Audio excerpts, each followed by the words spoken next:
Hi guys! Tonight we ease into a world where every breath feels like it might freeze in the air. You stand in the dim blue of a medieval winter evening, the kind where your fingers sting within seconds, and your nose prickles as if tiny needles hide in the wind. Snow clings to your boots while you trudge along a narrow track between low timber houses. Thin plumes of smoke twist from a few chimneys, but nowhere near enough to promise comfort. The truth is simple.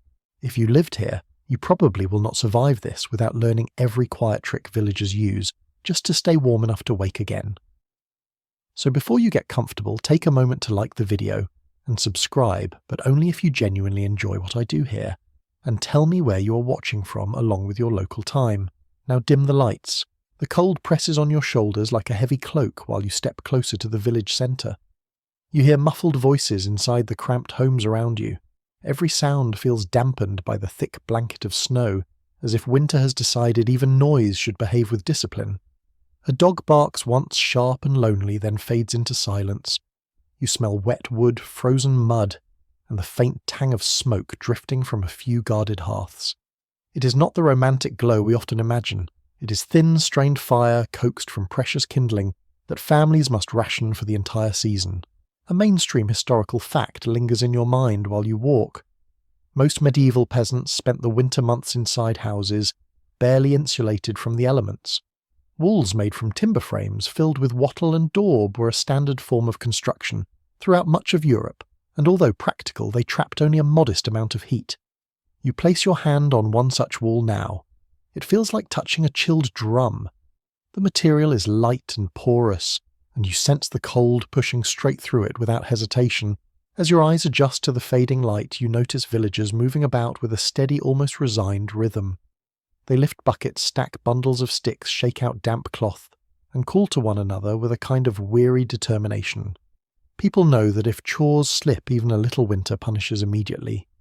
You feel tiny flakes settle on your lashes and melt into cold droplets. The sky carries that heavy look that hints at another storm waiting in the wings. A quirky or fringe tidbit drifts into your head and makes you smile despite the chill. Some medieval communities believe that placing a carved wooden figure near the doorway could discourage frost spirits from creeping indoors at night. Whether anyone truly believed it or simply liked the comfort of a small wooden guardian, the charm still sits beside several doors in the village, its face smoothed by years of handling. You reach out and brush your fingers over one. The wood is frigid and strangely soothing. You continue walking as the last daylight slips away. People hurry to finish tasks before darkness fully arrives. A woman pulls a shutter closed with a loud clack. A young boy kicks snow from his shoes, then disappears inside a doorway. Around you, the village seems to fold inward like a great creature settling into a cold slumber. Windows glow faintly with firelight that flickers against the frost gathering on the glass. You notice how the glow stutters, as if even the flames themselves grow tired. Historians still argue whether this hushed evening rhythm came from practical necessity alone, or from long-held ritual patterns influenced by older seasonal traditions. Some scholars think villagers shaped their entire schedule around a sense of spiritual caution once the sun fell below the horizon. Others insist that people simply used every moment of daylight to avoid freezing. You feel both arguments in your bones as the village quiets around you. Practicality and superstition often share a bed in the Middle Ages. Your breath comes out in short silver clouds as you move toward the centre of the settlement. The snow crunches beneath your boots and echoes between the buildings. Roofs sag under thick layers of ice that glitter faintly in the moonlight starting to rise. You catch the faint smell of hay drifting from a barn where animals shuffle restlessly. Their warmth, as meagre as it might be, counts as a precious resource tonight. Many families rely on the animals below their floors or beside their walls to help raise the temperature just enough for a tolerable night. You pause and let the air settle around you. The silence feels ancient and weighty. In a world without constant hums, engines, or electric lights, winter becomes a living presence rather than a simple season. The cold is a character, a force pressing into every corner. You imagine what it feels like to sleep in this world without your modern comforts. Blankets are rough, firewood is scarce. Your best chance is to keep moving, keep gathering, keep breathing warm air over your hands while you wait for the night to relax its grip. You notice how every doorway seems lower than expected, each roof steeper, each boundary tighter. Everything is built to hold what little heat can be kept inside. Even so, you feel a draft glide past your ankles, thin and sharp as a whisper. Someone shuts another door and a gust of wind wells up in its wake. The snow swirls along the ground like tiny silver insects crawling across the earth. You feel them nip at your skin. The village elder shuffles past you carrying a basket of splintered planks. His beard is white as the snow. His face is marked by decades of winters exactly like this one. He does not speak, but he nods toward you with a stoic, almost gentle acknowledgement. You nod back, then follow his slow footsteps with your eyes. Winter has shaped every movement of his body. He knows how to breathe without losing warmth, how to stoop without letting cold seep into his joints, how to walk with efficiency born from necessity. The bellows of distant cattle vibrate faintly through the crisp air. A wooden cart creaks somewhere, the sound elongated and eerie in the frozen dusk. You inhale deeply, tasting the metallic chill. It makes your teeth ache and you feel the sting deep behind your nose. You start to imagine how people relax in this world. How do you fall asleep when the cold waits patiently beside your bed? How do you rest when your breath itself is visible? Proof that the world outside your blanket is just a few degrees above freezing. You look around once more. The tiny hamlet looks peaceful from a distance, almost picturesque. But as you stand within it, you can feel the tension under the beauty. Every door hides families who worry about running out of wood, running out of food, running out of warmth. Every home operates at the edge of survival. And you stand here as if you belong to this landscape, breathing the same harsh air, feeling your bones tighten, sensing your world shrink to the fight between cold and shelter. Now the village settles. A few final shutters close. A dog circles twice before lying on a pile of cold straw. A curtain falls over a window. The moon brightens. You stop walking. You stand in the middle of the frozen road, and winter stares right back at you with a calm, pitiless expression. The night has only begun. Soon you will step inside one of these dim little homes to discover how peasants face the coldest season without the fireplaces you expect. But for now, you listen, you breathe, you adjust to the dark, and you follow the faint glow pulling you forward. You step toward a low doorway glowing with faint red light, and as you duck inside, the cold outside loosens its grip just a little. Not enough to call it warmth, but enough to make your shoulders relax. Your boots scrape against the packed dirt floor, a surface both uneven and strangely comforting. It feels like stepping onto the skin of the earth itself, firm yet forgiving. These floors are not meant for beauty. They are meant for survival, shaped by countless feet, swept with bundled twigs and tamped down over and over until they form something close to a hardened surface. Your eyes adjust slowly. The interior of the house is small, almost cave-like, with walls made of woven sticks plastered with daub. When you touch one, the texture is rough and gritty. Bits of straw poke from the dried clay like tiny bones. This type of construction is a mainstream historical fact. Wattle and daub walls were used by millions of medieval peasants because the materials were cheap, local, and easy to repair. They offered modest insulation, though not nearly enough to stop winter from sliding inside whenever it pleased. You hear the faint rattling of the wind outside, but here inside this dim space the sound becomes a distant muffled hum. The air smells of damp earth, wool, and faint smoke clinging to clothing rather than burning freely. You squint at the hearth in the centre. It is barely more than a shallow pit with a few dull embers buried under ash, hardly a fire at all, yet the family guarding it treats it as precious treasure. Firewood is too valuable to burn through the night. Many households ration their fuel so severely that they allow the evening flames to shrink to glowing dots by bedtime. You stand near the embers and feel only the faintest kiss of warmth. A quirky or fringe tidbit drifts from memory as you crouch beside the hearth. Some villagers believe that if you sprinkled a pinch of dried herbs into the ash before bedtime, a protective spirit would discourage drafts from slipping across the room. Whether anyone truly believed it or simply liked the routine, you see a small clay pot of herbs resting beside the fire pit. Someone clearly used it not long ago. You rise and look around. The room is one single space. No bedrooms, no partitions, just one chamber where the entire family cooks, eats, works, and sleeps. The air vibrates with the soft crackling pop of cooling timber beams. The ceiling is low enough that you feel as though you could reach up and steady the rafters with your fingertips. Every inch of the structure is designed to trap heat. Thick thatch above, mud and straw walls around. But even with all that effort, the cold remains an uninvited guest who refuses to leave. You inhale. The air tastes slightly metallic from the dying embers and faintly sweet from dried hay stored in bundles near the walls. You run your foot over the dirt floor again and realize something unexpected. Underneath your heel, the ground holds a lingering warmth. Before long, you notice the reason. The family has tucked flat stones beneath the dirt near the hearth. These stones heat slowly during the day and cool slowly during the night. Historians still argue whether this practice was intentional engineering or simply a natural result of cooking fires heating the ground. Some believe peasants deliberately placed stones to trap thermal energy. Others suspect it occurred organically over time without anyone planning it. Whatever the truth, you feel that faint warmth right now, barely enough to be noticed but far better than frozen soil. You move deeper into the room. The narrow windows are shuttered tight. Even a small gap would let in a brutal draught. The shutters are thick planks with bits of cloth wedged into the edges. You gently press your palm against one and feel a cold pulse from outside, as if the night is tapping its fingers against the wood. The villagers fight back with patches of wool stuffed into cracks, ropes of dried moss pushed along seams, even mud smoothed onto panels in late autumn to seal spaces before the first frost arrived. You kneel to inspect a corner where a tiny line of frost creeps along the wall. The cold finds its way in no matter what. But the clever thing is how these people minimize it. Low ceilings help keep warm air from drifting upward and escaping. Raised sleeping platforms near the center of the room take advantage of the warmest pocket of air. The family spreads thick straw over the floor to add another layer between themselves and the cold earth.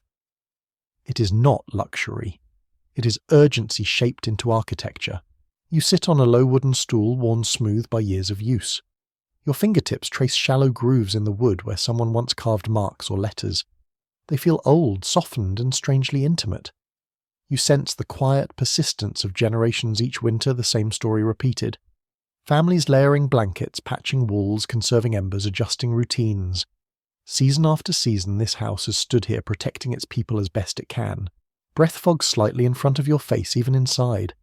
The temperature might be just above freezing, and yet the difference between here and outside feels enormous. You draw your cloak tighter. Your shoulders sink with a mix of exhaustion and relief. Shelter does not mean warmth.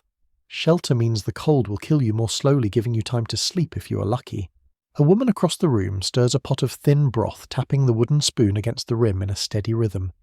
She does not speak, but she glances toward you with soft, tired eyes.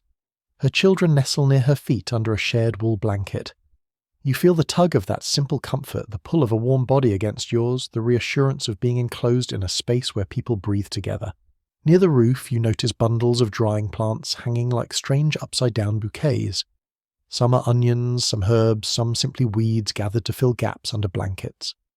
Everything has a purpose in winter. Nothing is wasted. Every item in this house seems to whisper the same message. Survive tonight, and then survive the next and the next and the next until spring finally remembers you. You step toward the center again, letting your fingers brush the rough wall. The texture grounds you. You feel the cold, the grit, the life shaped within these materials. The house may not be warm, but it holds something else. Persistence, quiet defiance, a kind of bravery you can feel under your fingertips.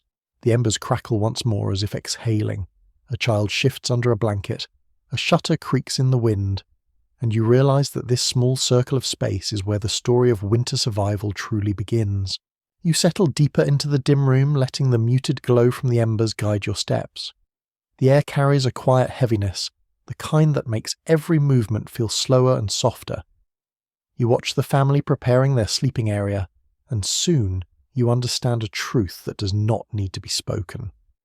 Warmth here is not an individual achievement. It is a group project. You shift closer to the center of the room, and the realization settles over you like a woolen cloak. If you want to stay alive through a medieval winter night, you press your body close to others because the cold does not negotiate. You notice the family's bedding arranged in a huddle. Straw pallets cover the raised platform and blankets lie piled on top in irregular layers. The mother gestures for her children to come closer, and they willingly slide against each other with practiced ease. You begin to understand how much shared heat matters. Human bodies packed close can warm a small space in ways that any weak fire could never match. As you sit nearby, an old piece of knowledge surfaces. Many rural communities relied heavily on group sleeping because houses leaked heat almost as quickly as they gained it. This was not a romantic custom. It was a pragmatic answer to a relentless climate. You imagine lying between your relatives half asleep, hearing their breathing, feeling their weight shift slightly under blankets. It is not privacy. It is survival. You adjust your position and feel your shoulder brush the edge of a rough wool cover. The fabric is scratchy, smelling faintly of lanolin and smoke. The family's dog circles twice and curls against the feet of the youngest child. The heat of even a small animal becomes precious when the night air sinks toward ice. You watch the child smile, drowsily comforted by the familiar warmth. A curious bit of folklore flickers through your memory, something whispered by older villagers in distant regions. Some families believed that if you kept a warm stone wrapped in cloth at the centre of the bed, it invited gentle spirits to linger and guard the sleepers through the night. Whether anyone believed the story literally or simply liked the idea of companionship in the dark, you see several stones warming under the hearth ash even now. Someone will tuck them into the bedding before the final embers fade. You gaze at the walls again.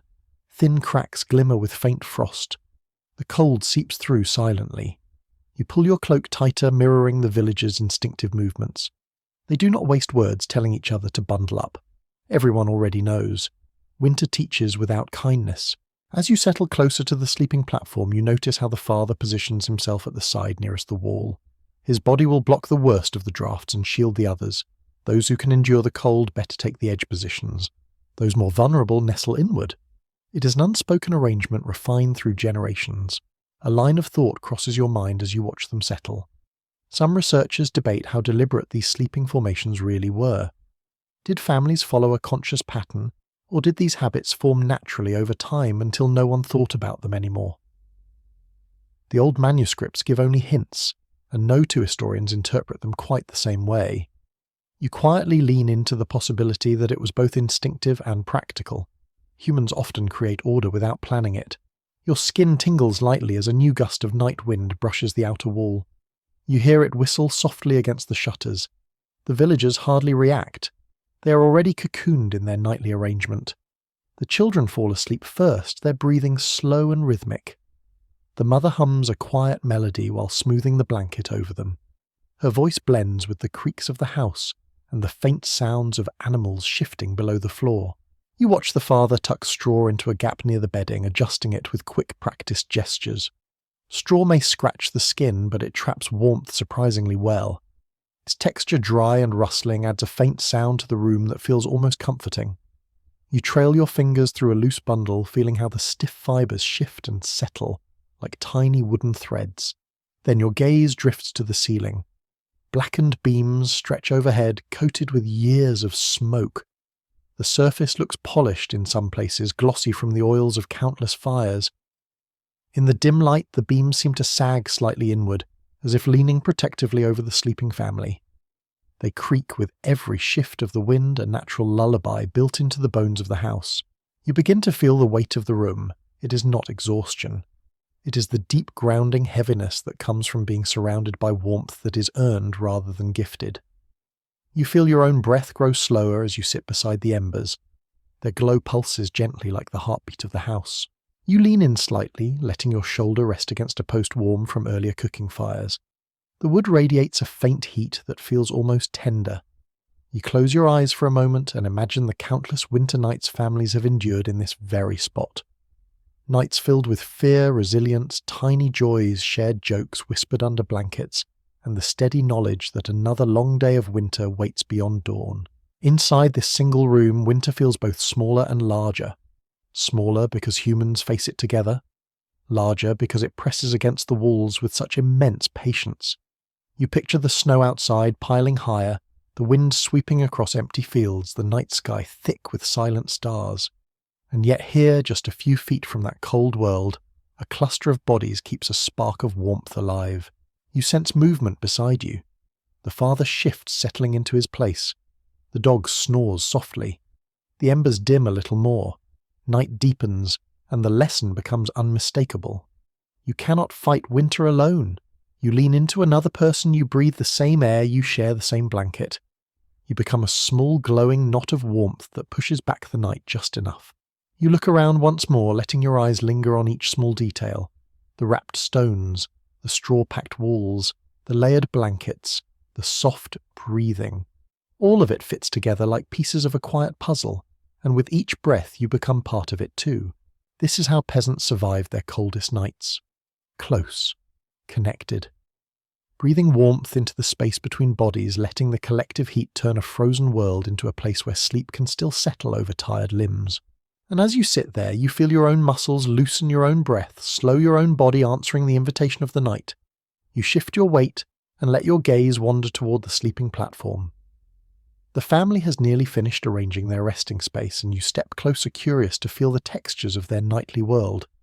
The bedding looks simple from a distance, but once you lean down and brush your fingertips across it, you understand that these materials carry entire stories in their fibres. The first layer is a thick bed of straw spread across a wooden frame. When you press your palm into it, the surface rustles with a dry whisper. The straw bends and rebounds, prickly but supportive. It is surprisingly effective at keeping bodies lifted off the cold earth below. People in many regions relied on this type of pallet because softer bedding was far too costly. That detail appears again and again in old household records, showing how common such straw mattresses were for ordinary families. But the straw alone would be rough on bare skin. So you notice a coarse linen sheet stretched over the pallet, worn enough that the weave feels uneven beneath your fingers. The cloth smells faintly of smoke and crushed herbs, likely used to keep pests away. You lift the edge slightly and bits of straw cling to the underside. It is not clean by modern standards, yet it feels lived in, shaped by countless nights of shifting bodies and whispered dreams. A small fact drifts through your thoughts while you study the bedding. Many households refreshed their straw only a few times each year. By midwinter, the pallet often carried the scent of the season, along with bits of debris from the fields.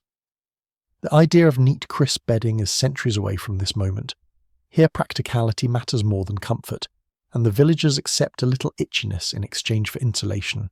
You straighten up and examine the blankets piled on top. There are several layers, each different.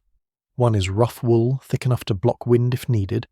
Another is patched together from scraps of old tunics, a mosaic of faded colours sewn by hands that probably worked by candlelight. A softer layer lies beneath, likely stuffed with whatever materials could be gathered. You sniff lightly and catch a subtle hint of dried plants inside the padding. Some households tucked crushed leaves or lavender-like herbs inside bedding to discourage insects, though whether it worked well or simply made people feel better is hard to prove. You suspect the latter, but you admire the ingenuity all the same. As you trace the edge of the patched blanket, you recall that some medieval regions used mattress covers filled with feathers or wool when available. Yet such luxury rarely reached peasant homes. A few scattered accounts mention families saving feathers for years to make a single padded cover. You imagine the pride someone might have felt after collecting enough for even a small cushion. You look at the family again. They settle onto the pallets without complaint. Their bodies sink into the uneven surface, adjusting comfortably, because this is what they have always known. You sit beside them for a moment, leaning your weight cautiously into the straw. It shifts with a soft crunch under you. Your hip finds a ridge, then a dip, and finally a spot that fits just right. Imperfect bedding can still cradle you if you allow yourself to stop comparing it to the softness of your own world. You run your fingers across one of the wool blankets again. The texture is coarse enough to tug at your skin, yet there is warmth woven into every fibre. Wool retains heat even when slightly damp, which made it essential for winter nights. People valued these blankets almost as much as clothing. You can feel why. You pull a small corner over your hand and heat gathers beneath it almost instantly. Your mind drifts to an unusual detail you once heard from an old folk tale. Some villagers believed that if you placed a small carved spindle under your pillow, it would keep nightmares from creeping into your dreams. Whether that was superstition or simply a comforting habit, you notice a tiny spindle tucked beside the bedding. Its presence makes you smile. Even in the harshest conditions, people leave room for a bit of magic. You shift again and let your hand glide along the wooden frame of the bed. The edges are smooth in some places and jagged in others, shaped not by beauty but by necessity. A few nails hold the structure together. In one corner a rope supports the frame, stretched tight and creaking softly. Beds were not always neatly built. Many were assembled from scraps of leftover timber repaired repeatedly, and finally abandoned only when they collapsed entirely. A question floats into your mind, one that scholars often debate in various manuscripts. Were these bedding arrangements standard across all peasant homes, or did they vary widely depending on region and resources? Some researchers suggest that straw pallets were nearly universal, while others argue that certain communities used rushes, moss, or even dried seaweed when straw was scarce. The evidence is scattered and incomplete, leaving room for interpretation. You find comfort in the uncertainty. History often breathes in the gaps between facts. You lie back, slightly propping yourself on your elbows as you imagine what it feels like to sleep here every night. You picture the faint rustling under you when you shift. You picture the warmth building slowly between layers of wool. You picture waking in the morning with bits of straw in your hair or imprints left by the uneven mattress. The texture of this existence becomes clearer with each breath. A child beside you wiggles deeper under the blanket, letting out a small sigh of contentment. The sound softens the room. The embers glow faintly. A gentle draft brushes your cheek. And you realize that comfort in this world does not come from softness or luxury. It comes from familiarity, from the weight of blankets shared with loved ones, from knowing you can face another cold night, because the bedding beneath you has held you through countless nights already. You press your palm into the straw once more, feeling its firmness. You inhale the earthy scent. You listen to the quiet rustle as you shift. And slowly the harshness of this bed begins to fade. In its place grows a kind of humble peace, a reminder that even the simplest materials can cradle a weary body when the world outside freezes solid. You sit upright again, letting the faint warmth settle into your shoulders, while your eyes drift toward the edges of the room. No matter how carefully the villagers prepare their home, you can still feel the cold creeping in from every direction. It slips along the floor like a patient animal, squeezing through places you would not expect. You shift your leg slightly, and a tiny shiver climbs your spine as a thread of icy air brushes your ankle. You take a slow breath and study the walls more closely. The timber beams groan softly as the night wind pushes against the house. Between those beams lie panels of daub that have been patched so many times you can no longer tell where the original surface ends and later repairs begin. The layers look like overlapping scars, each one marking a battle fought against winter. You reach out and touch one seam. Even through the dried mud, you feel a subtle chill seeping inward. A widely recognized detail from village life comes to mind while you examine the walls. Many rural homes had gaps between boards or around doors that villagers attempted to fill with anything they could find. Wool scraps, moss pressed into cords, clay packed into crevices, even spare bits of cloth. It was a constant struggle because surfaces cracked easily in the cold.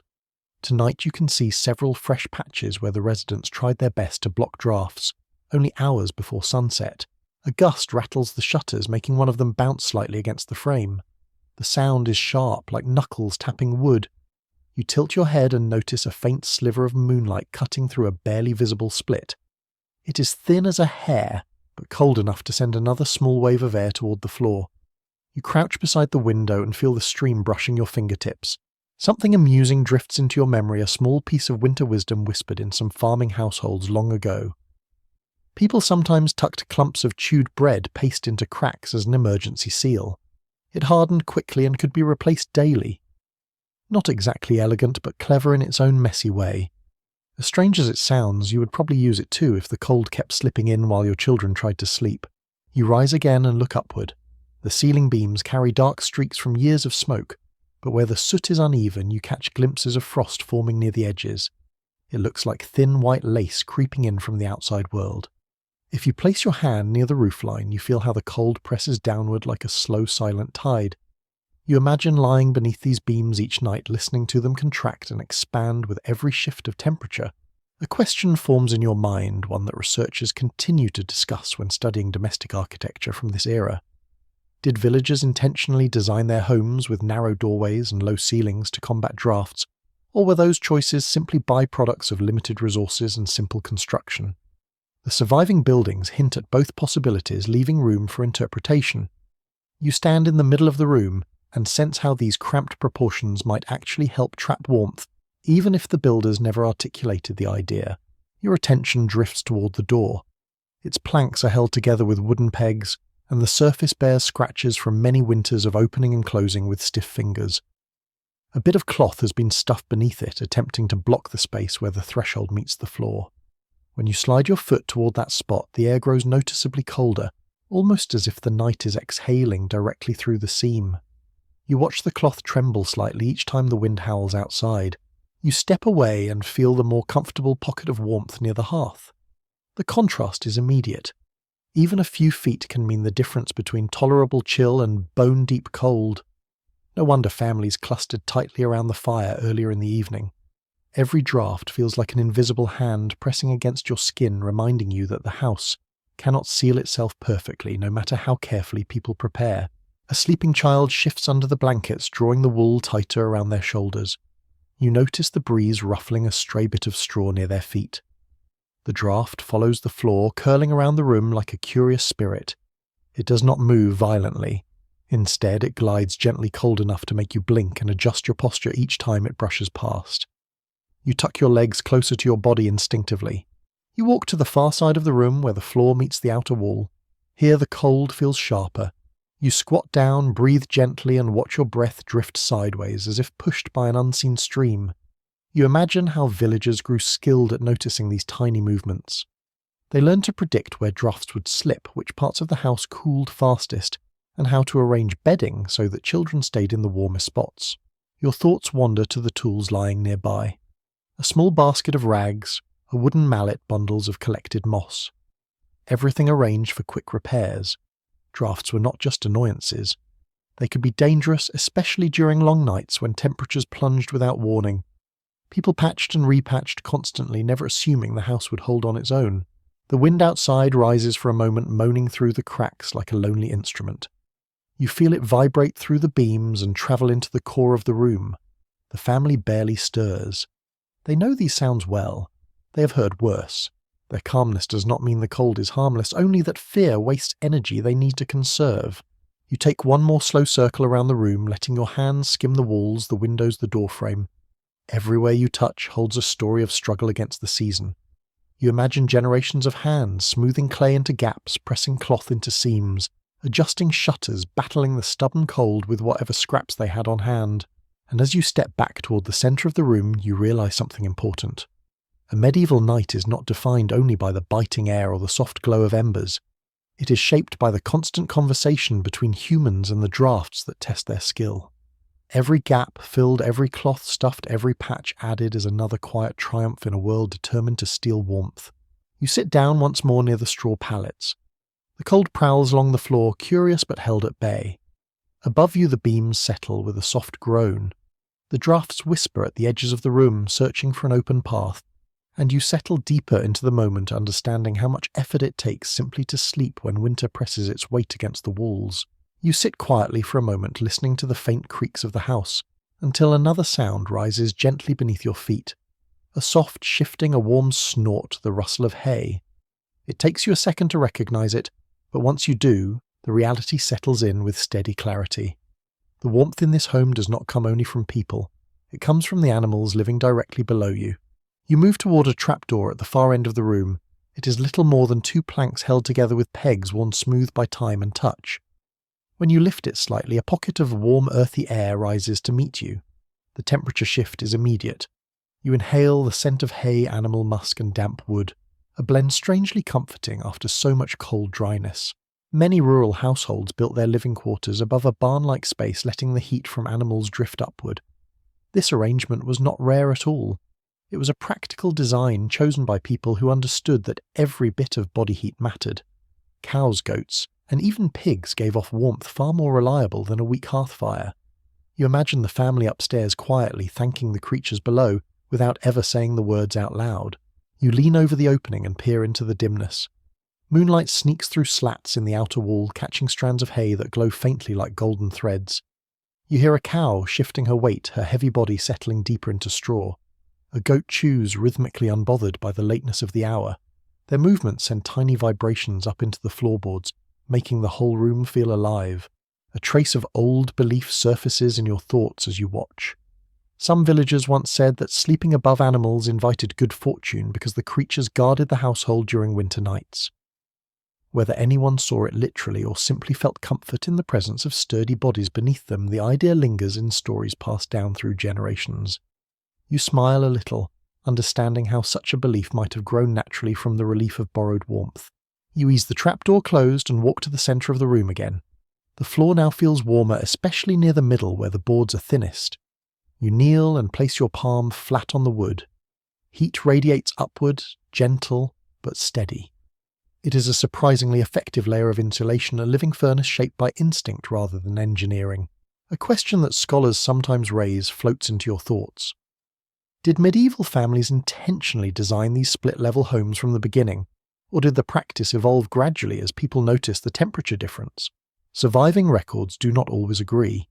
Some fragments describe planned layouts, while others suggest more improvised arrangements. The truth likely lies somewhere between shaped by necessity, climate, and regional customs. You sit back and listen again.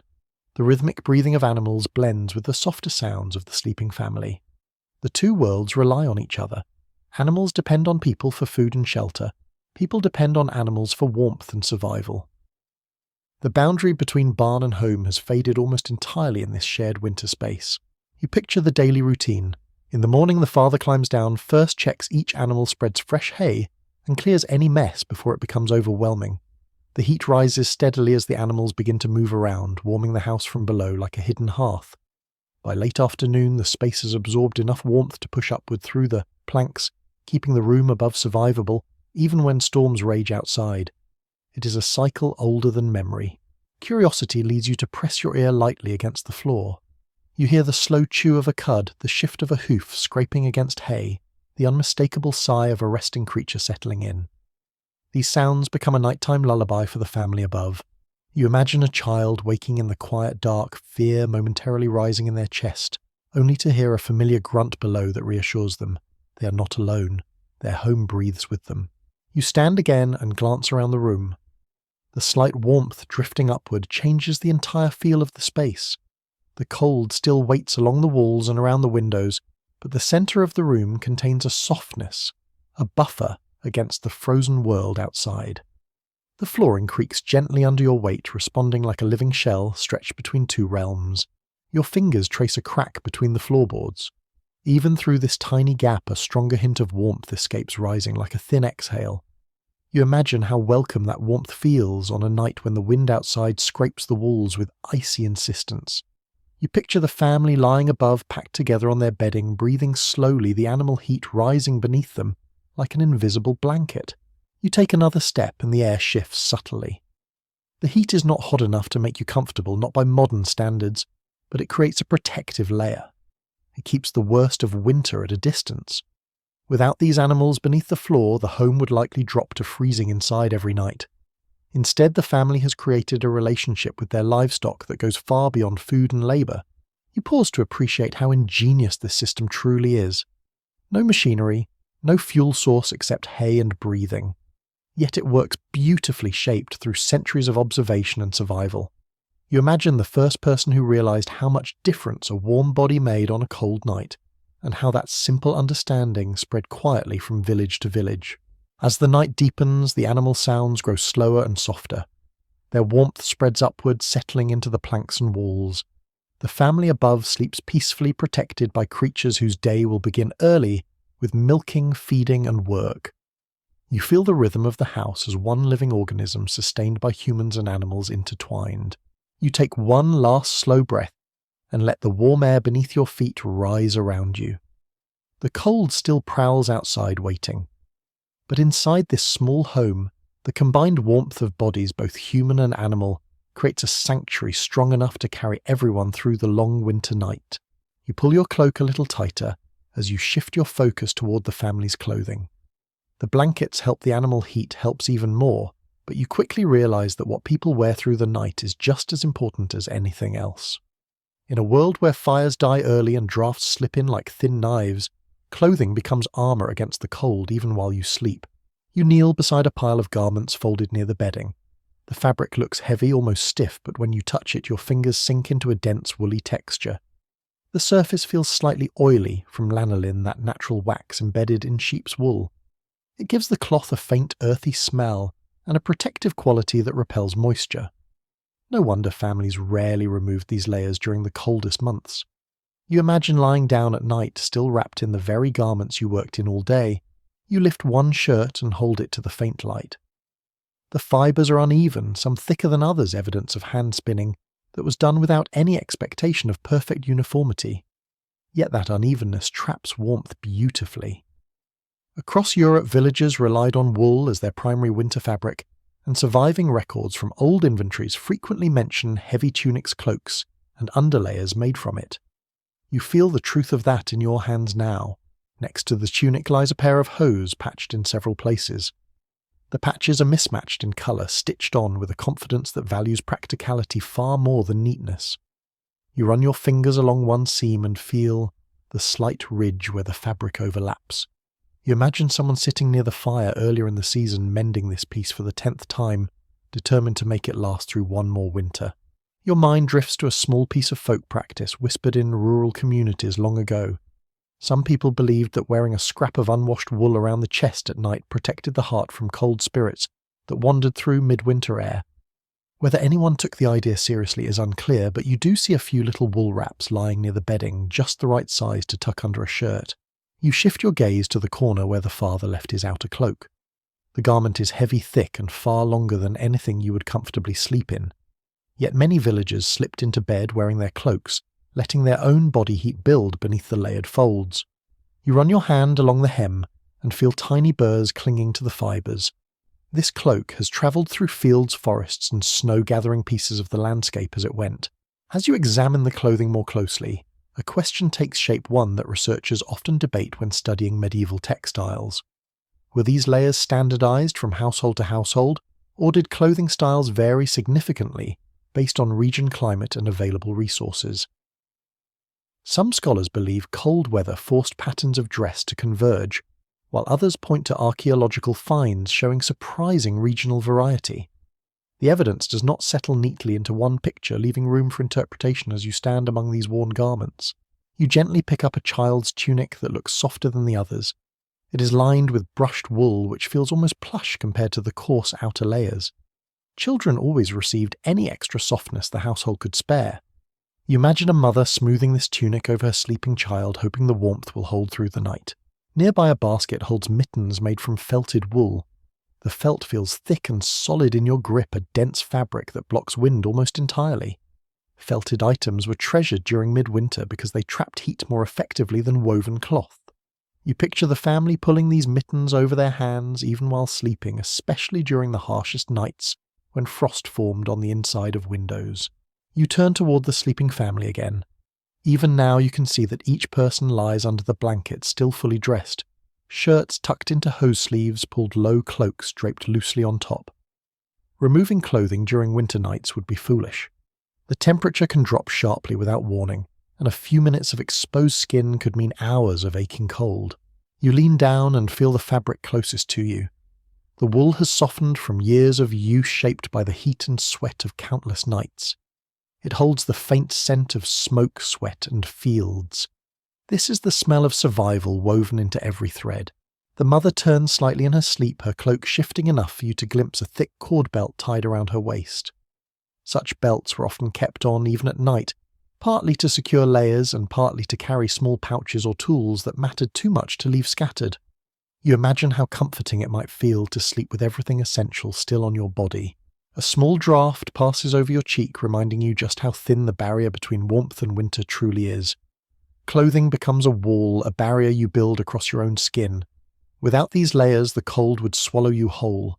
You reach for another garment in the pile, a pair of thick socks made from coarse wool. The stitching looks almost hurried, the threads uneven, but the socks feel incredibly dense. You picture someone wearing these while burrowing into a straw bed, the warmth slowly seeping into their toes while frost forms silently on the far wall. You sit back holding the socks in your hands for a moment. The fabric warms slightly from your touch, responding almost instantly. You understand then why villagers trusted these garments so deeply. Wool feels alive in the winter, shifting, breathing, trapping heat. You look around once more, letting the room's quiet settle over you. The blankets, the layers, the cloaks, the mittens, the patched hose, the tunics softened from years of use. Each piece is a tool. Each one matters. And as the cold presses against the walls outside, you recognize something simple and profound. Clothing here is not fashion. Clothing is shelter.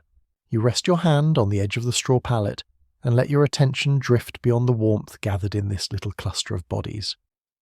The room itself has begun its own nightly transformation. As the embers dim and the last hints of daylight vanish, the world inside the cottage fills with a different kind of sound. Not loud, not frightening. Instead, a soft symphony that feels strangely intimate once you settle into it.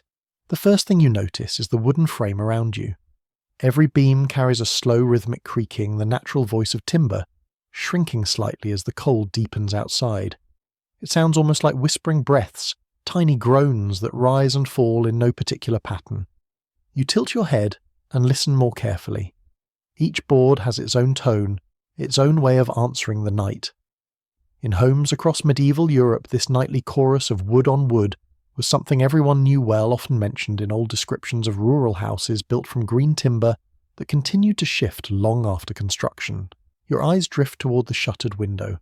A faint whistle escapes through a hidden gap, no louder than a sigh. The sound quivers and then fades as the wind outside changes its mood. You imagine lying in bed, half asleep, hearing that thin song threading through the room like a silver thread. It is not unpleasant, only present a reminder that winter always wants to join the household, whether invited or not. Somewhere above the rafters you hear the flutter of a small creature. Perhaps a nesting bird shifting in its sleep, or a mouse exploring the roof thatch. Rural homes often shared their nights with tiny neighbours, and people simply accepted those faint scurrying sounds as part of the landscape. A few surviving folk tales even claim that mice moving across the beams foretold a lucky day ahead, though no one agrees how that idea began. You smile slightly as another faint scratch echoes overhead light enough that it barely stirs the air. The family breathes softly behind you, adding their own rhythm to the night. One child snores gently through a stuffy nose. The father exhales in a deep, slow pattern, the kind that comes only after long work in freezing weather. Their breaths mingle with the soft rustling of blankets and the shifting of straw beneath them. If you close your eyes, you can almost imagine the entire house breathing with them, rising and falling in drowsy agreement. You pause as a new sound reaches your ears. The faint clink of a metal pot cooling near the hearth. The pot contracts as the temperature drops, releasing tiny delicate taps like raindrops on stone. You move closer to the hearth and sit cross-legged watching the soft red glow under the ash. Even the embers speak crackling faintly as bits of wood surrender the last of their warmth. These sounds echo across centuries mentioned in old winter journals, describing nights filled with gentle crackles and the soft settling of ash. You tilt your head again when the wind outside rises sharply, rattling the shutters with a sudden burst of energy. The noise fills the room like a quick gust of breath, but then fades back to a dull murmur.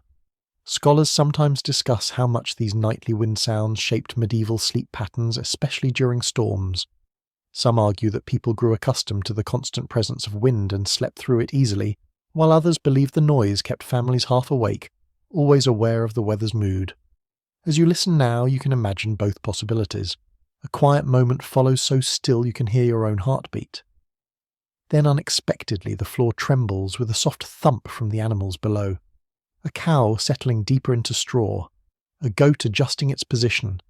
Their presence sends gentle vibrations through the planks, almost like the pulse of a giant creature slumbering beneath the house. The sound is neither loud nor startling. It is grounding, steady, and strangely comforting. You imagine villagers lying awake smiling faintly when they heard that familiar thump, knowing warmth still rose from below. Your attention shifts to the roof again. The thatched bundles create a soft muffled texture that absorbs sound, enhancing the quiet of the space. Occasionally a tiny bit of ice slides down the outer surface and lands with a faint patter. You barely notice it until the second or third time, each small sound blending into the wider hush of the night. You breathe slowly, matching your rhythm to the stillness around you. Then another subtle noise curls into the room, a faint, steady drip.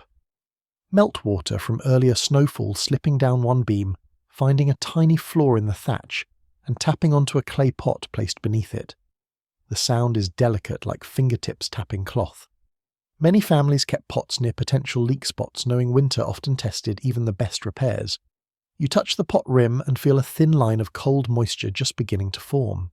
As you stay still, the combined sounds create a gentle tapestry. Wood stretching and relaxing, wind weaving through cracks, straw shifting as sleepers move, pot metal clicking softly, animals grunting below. This is the soundtrack of a medieval night, a world without engines or humming appliances where every sound comes from living bodies, natural materials, or the slow settling of a house that has weathered countless winters.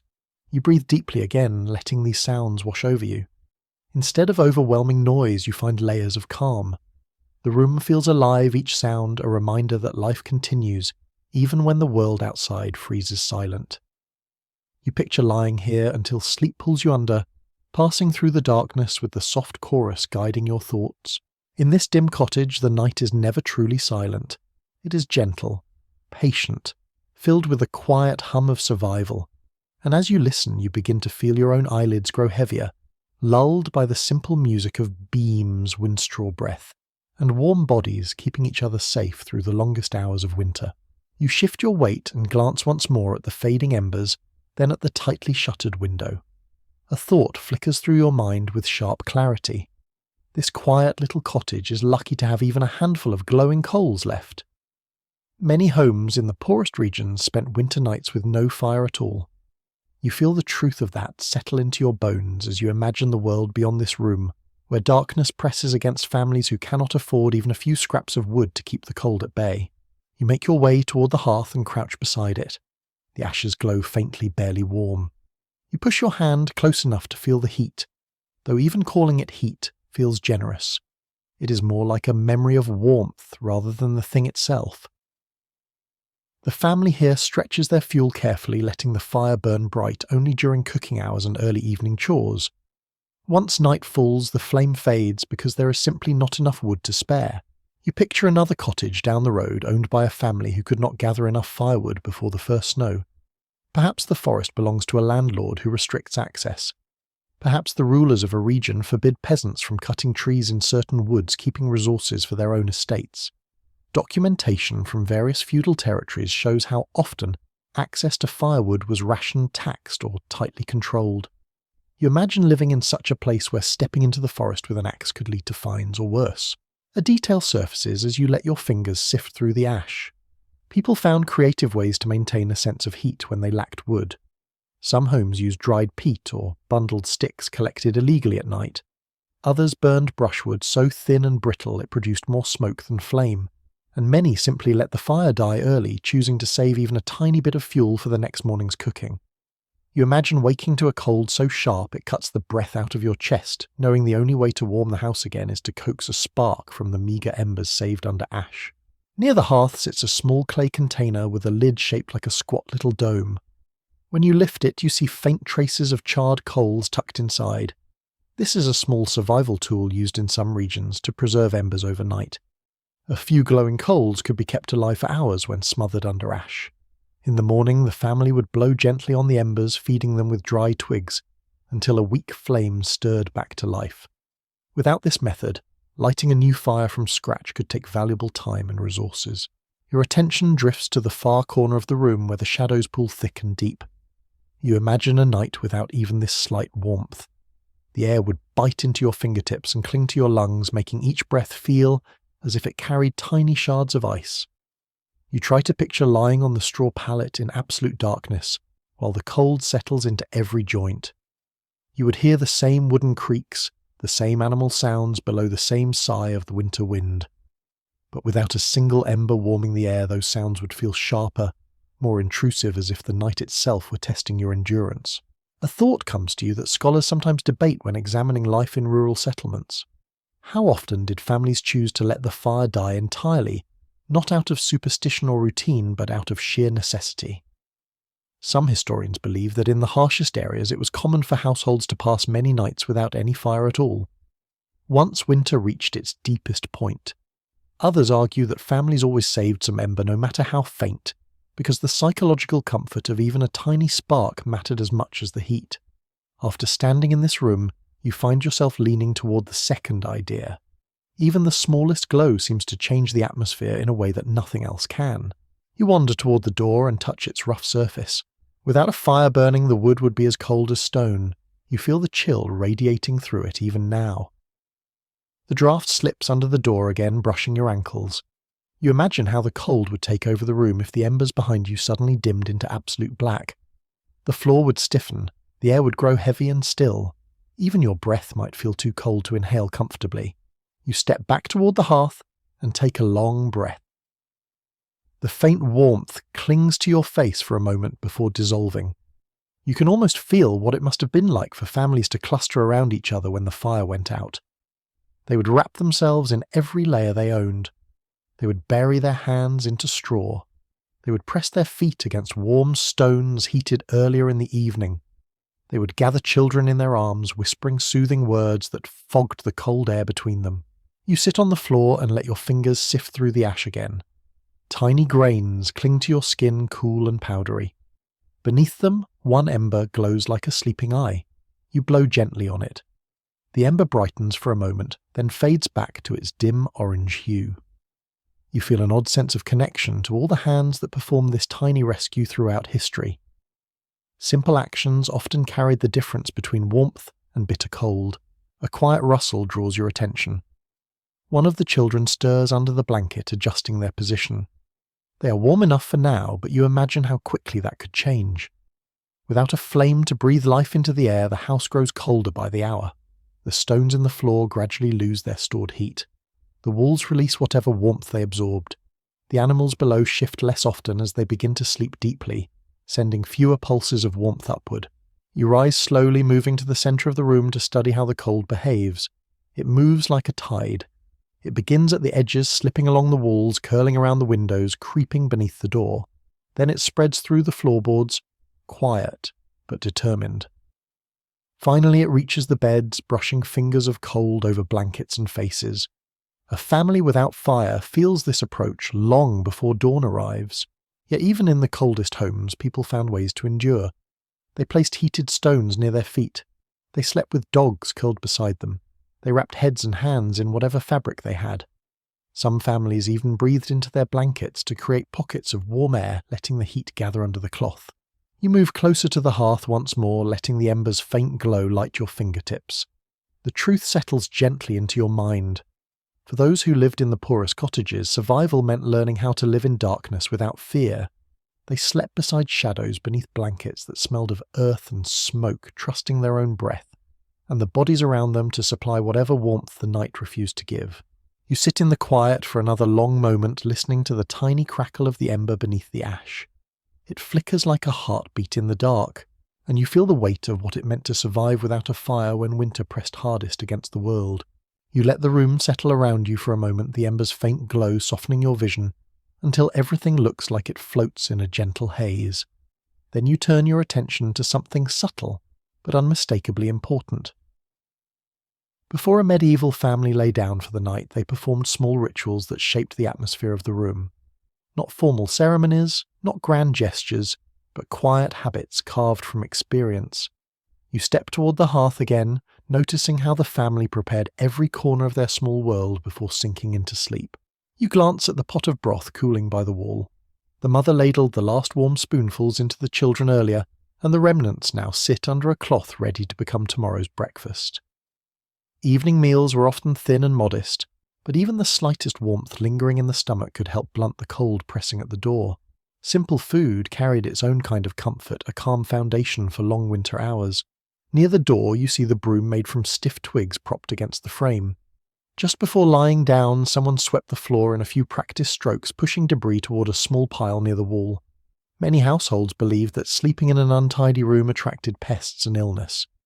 Whether or not the belief had practical truth, people followed the habit diligently. Cleanliness, even in its simplest form, brought a sense of order to a world that could feel frighteningly unpredictable. On a small stool beside the hearth, a few dried herbs lie bundled in twine. Their scent reaches you as you lean closer. The aroma is soft and slightly sweet, a mixture of plants gathered during the warmer months. Some families placed herbs near sleeping areas to calm the mind or to mask the smell of damp wool and smoke.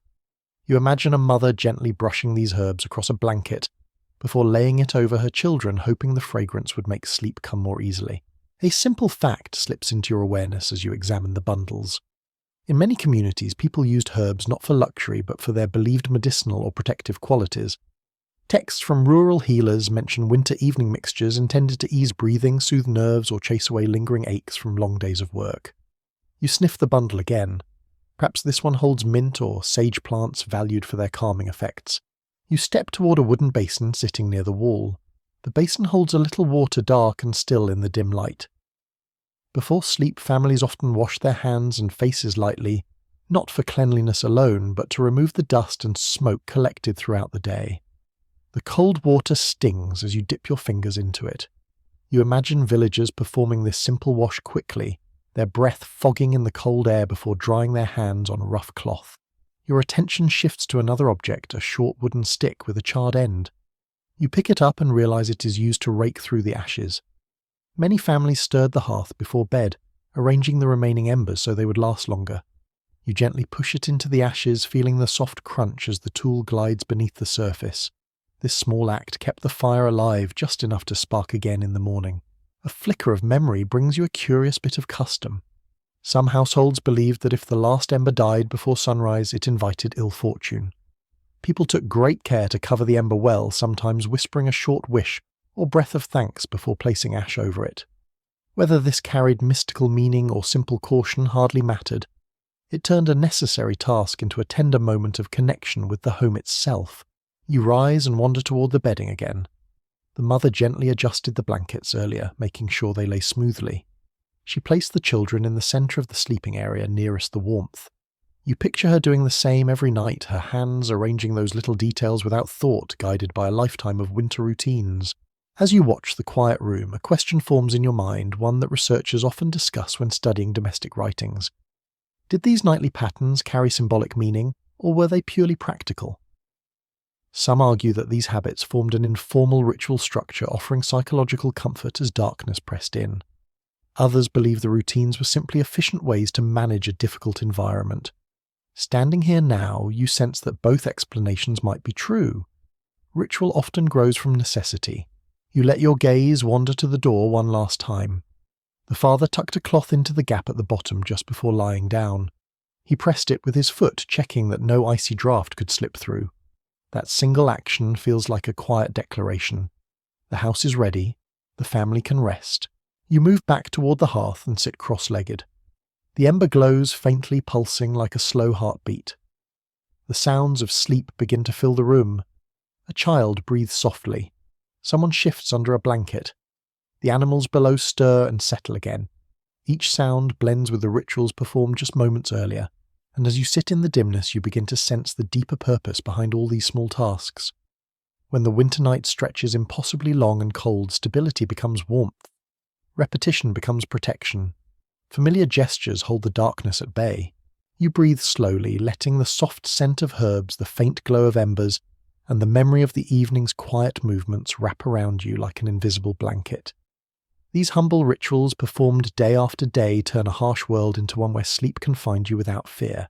The house exhales, the room stills, the night deepens, and you settle deeper into the quiet rhythm of survival. You shift your weight toward the center of the room again, and your eyes fall on the smallest sleepers tucked tightly beneath the blankets.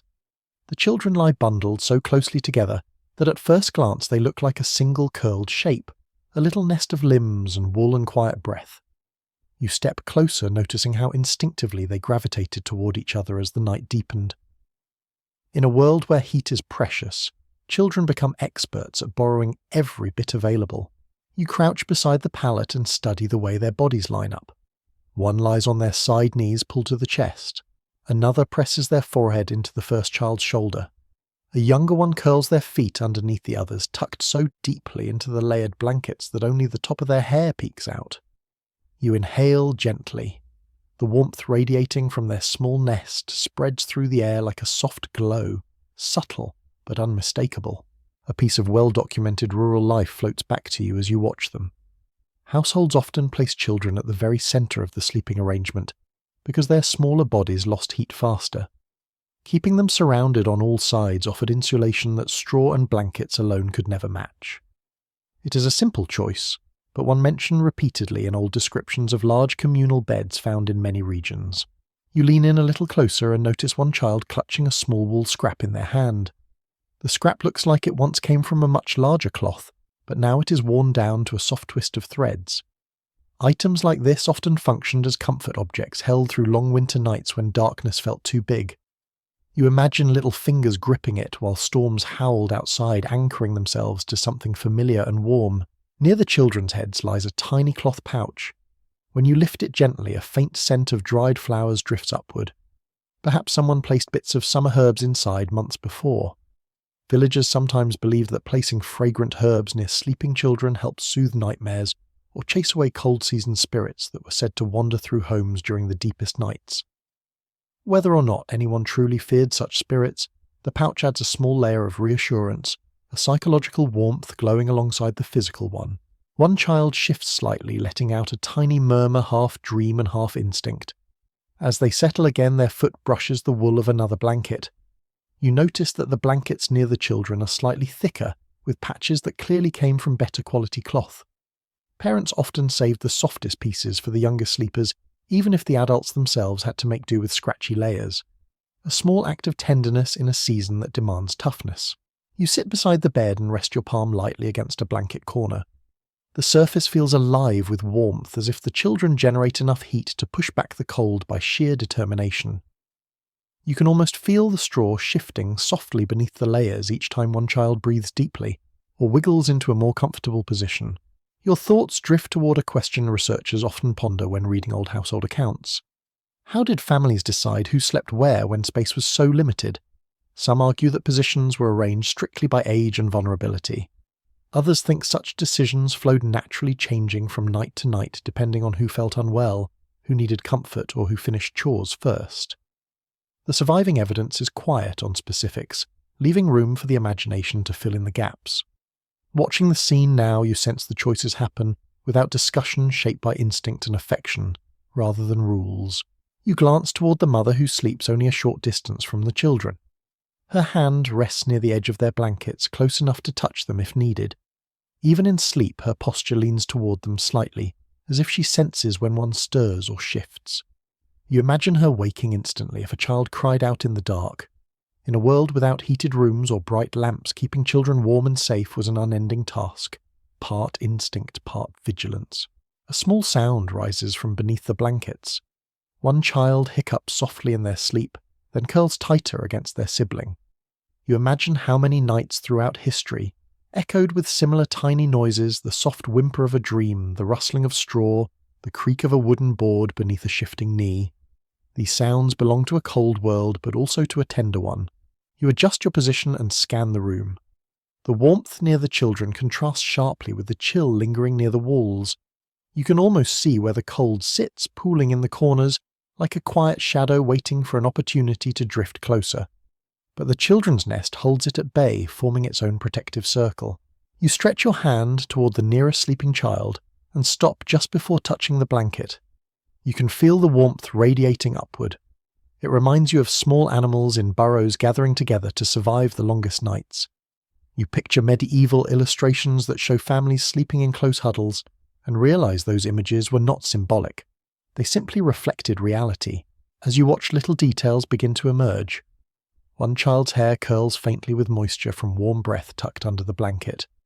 Another's small sock peeks from under the covers, damp around the edges from sweat, a quiet reminder of how the human body fights the cold even while resting. These details make the entire scene feel more intimate, more immediate, as if you can sense the rhythmic rise and fall of their chests. A peculiar bit of rural childhood lore surfaces in your thoughts. In some villages, people believed that if a child slept with a smooth stone warmed earlier by the hearth, the heat would help protect their spirit from wandering too far during dreams. Whether this belief was metaphorical or literal is hard to say, but the idea appears in scattered accounts. You glance near the bedding and notice exactly such a stone tucked inside a cloth pouch. Someone here clearly follows the old ways, blending practicality and gentle superstition. You listen again to the sounds of the room. The quiet breathing of children merges with the occasional groan of timber and the soft murmurs of animals below. It creates a steady pulse, a kind of nighttime rhythm that surrounds anyone who sleeps here. You imagine the children growing up with this soundtrack so familiar that silence would feel strange to them. Your gaze drifts once more over their bundled forms. You notice how close their faces are, how their blankets overlap, how their feet tangle slightly in the middle. Their sleep is not spaced out or orderly. It is tangled and warm and completely practical. In the deepest winter, closeness is comfort. Closeness is survival. You settle back onto your heels and let the warmth wash over you for another moment. The children do not know how vulnerable the night can be. They simply sleep trusting the nest around them, trusting their parents, trusting that the warmth within the blankets will hold until the first pale hint of morning light touches the roof. And as you watch them breathe slow and even, you begin to understand something simple and profound. When the world is at its coldest, the smallest sleepers rely not on fires or heavy walls, but on each other. In this little room, their shared warmth becomes a quiet triumph over the darkness outside. You ease yourself away from the children's sleeping forms and shift toward the opposite end of the room, where the blankets lie layered in a different pattern. Here the bedding is wider, flatter, almost expectant. You notice the space is larger than what the family needs tonight. That extra stretch of straw and cloth carries a quiet story of its own, one woven into the routines of countless medieval households. You lower yourself beside the sleeping area and touch the edge of the pallet. The straw crunches softly beneath your fingers, a sound both familiar and strangely symbolic. There were nights in every village when travellers arrived unexpectedly seeking a place to sleep before the cold claimed them on the open road. Inns were scarce in rural regions, far too costly for most, and so families opened their doors to strangers when necessity demanded it. Warmth was not something you hoarded. It was something you shared even awkwardly. You imagine a knock at the door hours after sunset. A weary traveller steps inside, face red from wind clothes, stiff with frost. They offer greetings in a trembling voice, hoping not to be turned away. In many regions, written accounts describe how hospitality was more obligation than choice. Villagers understood that one unlucky winter journey could leave any of them desperate for shelter someday. Sharing the room meant sharing survival. You run your hand along the blankets laid out here. The fabric feels rougher, scratchier. These are not the cloaks or softer layers reserved for family. They are the communal bedding worn thin but always ready. Some surviving records mention that these extra beddings were patched with whatever scraps a household could spare, used specifically for visitors, hired workers, or the occasional wandering merchant. A faint scent lingers in the cloth. Smoke, leather, sweat. You inhale again and catch a trace of dried horsehair, likely from a saddlebag, brushing against the blanket on some past winter night. Every piece of fabric here holds the memory of strangers who slept in this very room listening to the same timber, creaks and animal murmurs below. A small memory from folklore surfaces as you lift one corner of the blanket. In some rural communities, people believed that sharing a bed with the traveller brought good fortune, because new stories carried warmth of their own. Whether or not anyone fully embraced the idea, it softened the awkwardness of lying elbow to elbow with someone you had never met. The belief gave comfort to nights when personal space dissolved into necessity. You shift your weight, imagining how tightly everyone must have packed together when a guest arrived. Family members might adjust their positions, squeeze closer to the wall, or rearrange themselves so the visitor could slide into the warmest portion of the pallet. It was not luxury, it was practical compassion. As you study the bedding, a question drifts through your thoughts, one that researchers discuss when examining travel customs in medieval rural life. Did visitors always sleep among the family, or did some households set aside separate loft spaces or corner beds? Accounts differ from region to region. Some describe open communal sleeping, while others mention modest dividers made from cloth curtains or wooden screens. The truth seems to depend on resources, climate, and the traditions of each village. You look around this small cottage and sense that privacy is a luxury no one expects. A guest here would share everything. The warmth, the draughts, the night sounds, the soft breathing of children, even the faint sweetness of herbs hanging near the rafters. You imagine lying between strangers' elbows, grazing blankets, overlapping breath mixing in the cold air. Yet in this world, such closeness becomes oddly comforting. You run your fingers along the frame of the bed. The wood feels slightly dented, as if someone often bumped into it when climbing in or out. You picture late arrivals slipping in quietly, trying not to wake the household, though inevitably someone shifted and muttered half asleep. Perhaps the visitor whispered thanks into the dark. Perhaps the host murmured a soft welcome. These brief exchanges form the warmth of winter hospitality. Your hand drifts across a pillow-like bundle stuffed with straw. It crackles softly under your touch. Pillows in peasant homes were often improvised from whatever materials could be found, and families sometimes offered the flattest one to visitors while keeping the slightly softer ones for their children. You admire the practicality of this arrangement. The guest receives shelter and a place to rest. The family keeps their children warm and comfortable. Simple, fair, and efficient. You imagine the traveller lying here exhausted from roads coated in ice boots, still damp from trudging through slush or snow. Perhaps they arrived carrying news from other villages. Perhaps they traded a small story in exchange for a warm corner. Storytelling often served as currency when coin was scarce.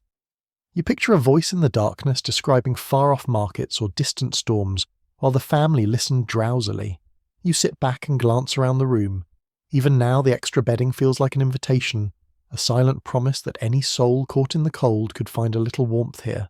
Hospitality was not an accessory to medieval life. It was a shared defence against a season that cared nothing for boundaries or names.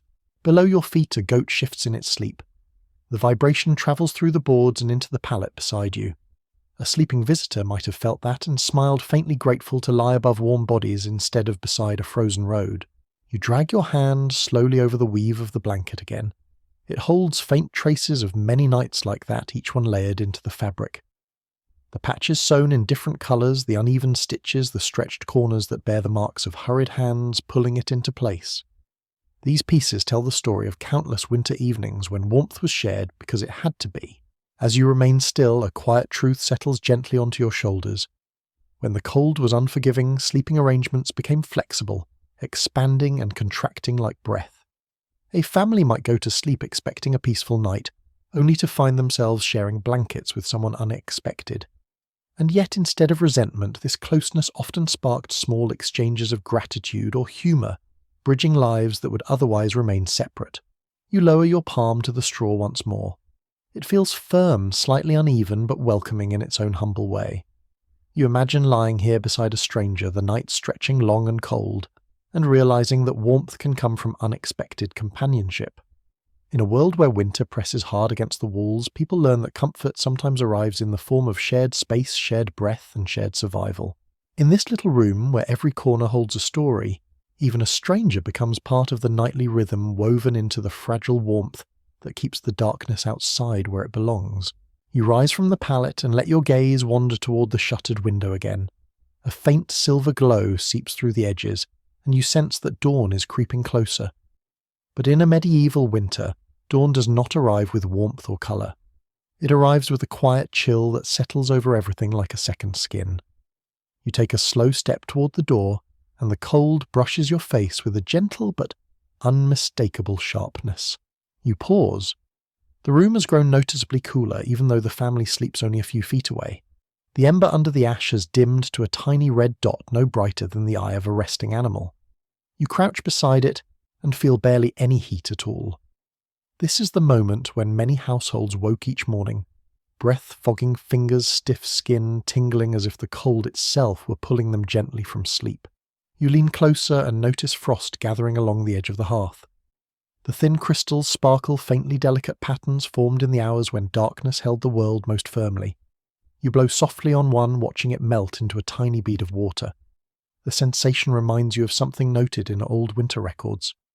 Many villagers woke with frost on their blankets, especially on the side closest to the wall. Their breath froze lightly during the night and clung to the surface like a silver dusting.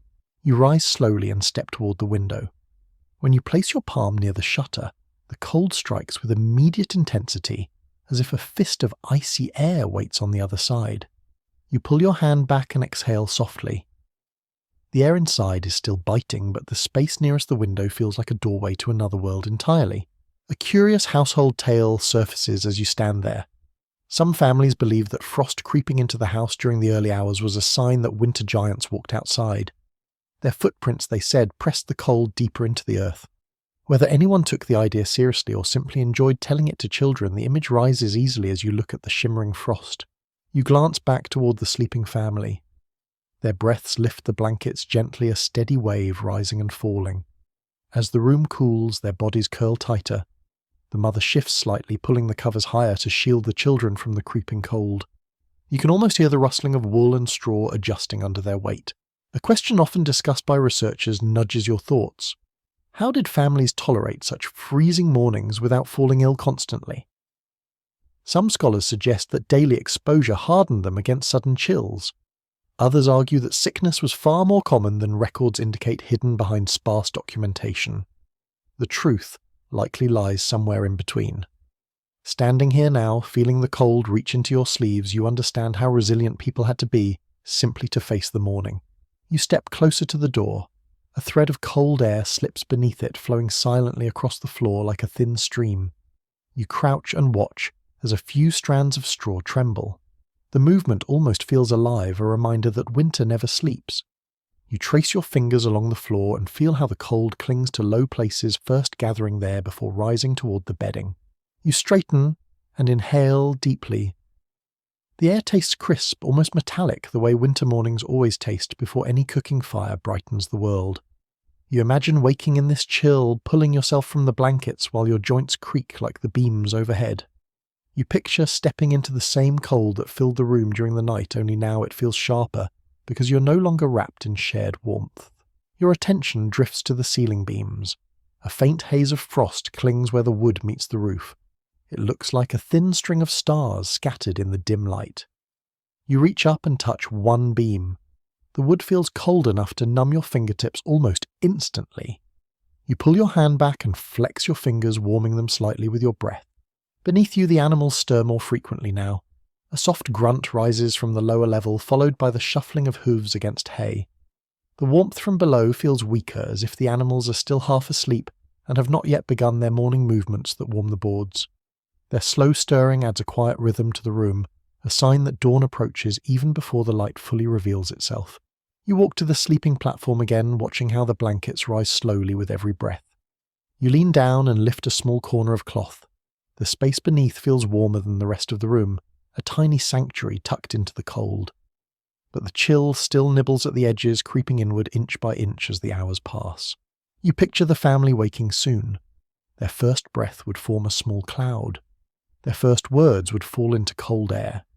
They would shake frost from their blankets, rub their hands together, and move instinctively toward the hearth to coax the ember back to life. Everything begins from that ember. Without it, the day would start much harder. You return to the hearth and stir the ash slightly. A faint glow brightens under your touch. You blow gently until the colour deepens. The ember pulses once, then relaxes again. You imagine doing this every winter morning, the simple task becoming a ritual of hope.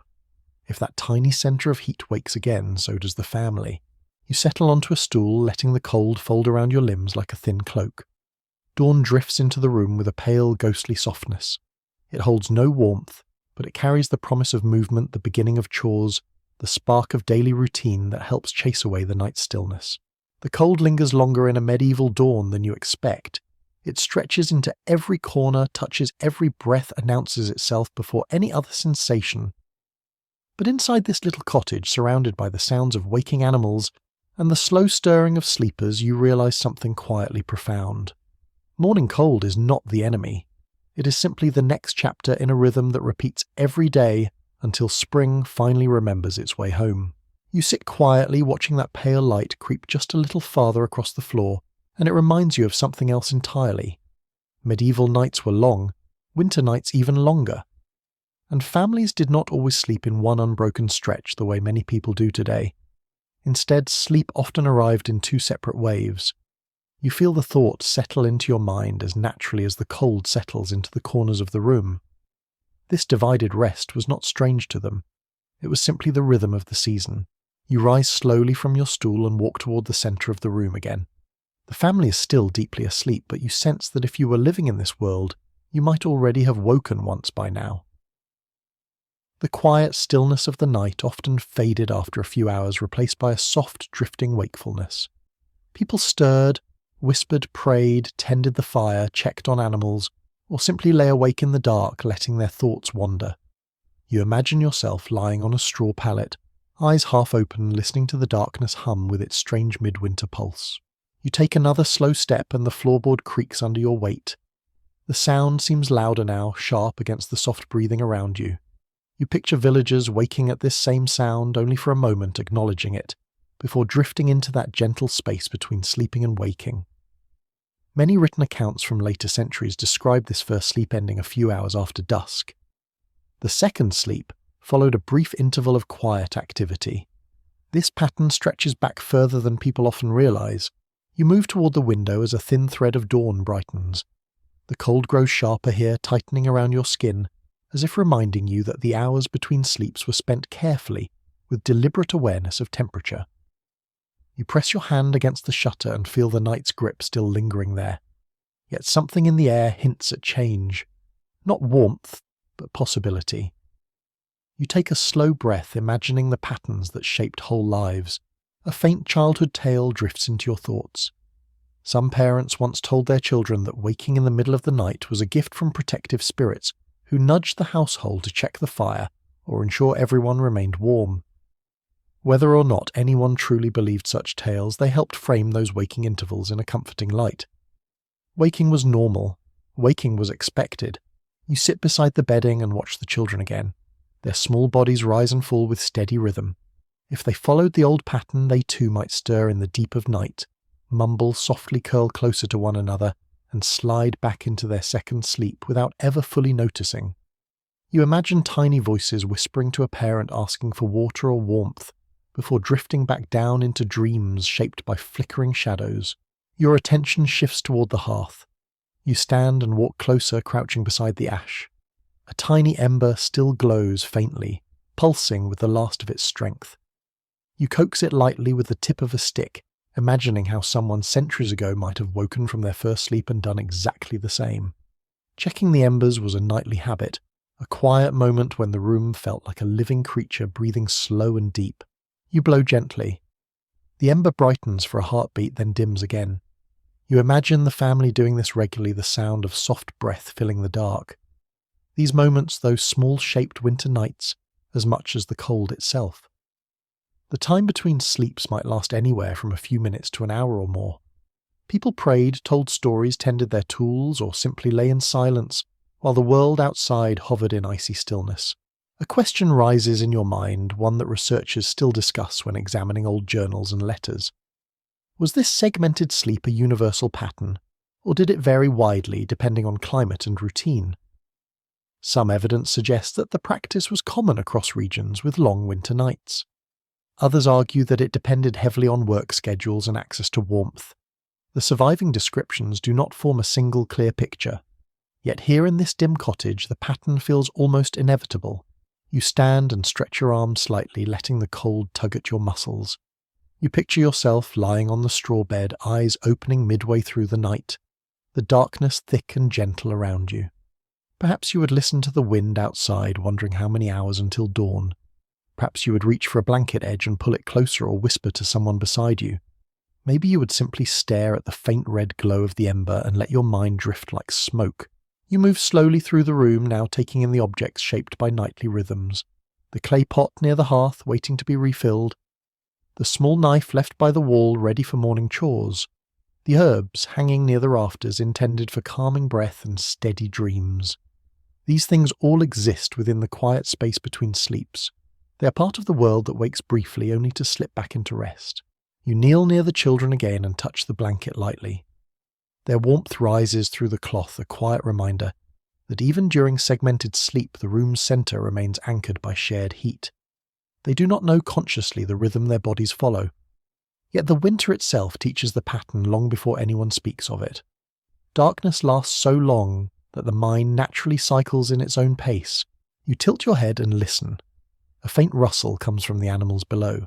Their movements grow more frequent as dawn approaches. You imagine families using the first waking period to check the animals, making sure no creature had tangled itself in a rope or straw. The sound of hooves shifting in the dark became a kind of signal. It told villagers that the night still had hours left, but also that the world remained steady. Another soft noise reaches you. A sleeper exhales with a low murmur rolling slightly on the palate. This movement tugs at your attention, reminding you that the second sleep is often deeper, heavier, more anchored. Once the small tasks or quiet reflections between sleeps ended, people return to rest with a renewed sense of calm. You walk to the far side of the room and glance upward at the rafters. The frost tracing along the beams glows faintly as the sky outside brightens. You imagine lying here in the second sleep, unaware of how cold the world looks above you, wrapped in the warmth of shared blankets and steady breath. You step back toward the hearth and sit once more. The embers' glow dims again, offering a gentle reminder that the morning fire ritual is not far away now. You close your eyes for a moment and imagine drifting into that second, deeper sleep.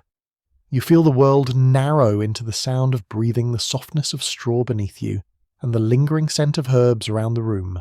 Segmented rest is not strange here. It is natural. It is shaped by the long nights, by the cold, by the rhythm of a life lived inside humble walls. You let this understanding settle into you like a slow exhale. First sleep, a waking pause, second sleep. This is how winter whispers people toward rest.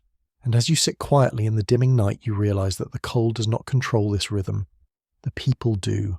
Their habits, their breath, their shared warmth shape the night as surely as the frost outside shapes the earth. In this little cottage, night is not one long stretch. It is two gentle waves of rest carrying the family from dusk to dawn through darkness and cold, with a timeless rhythm older than memory.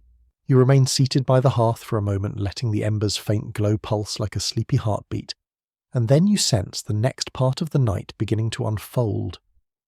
If you had been born into this world, the interval between first and second sleep would not be idle time.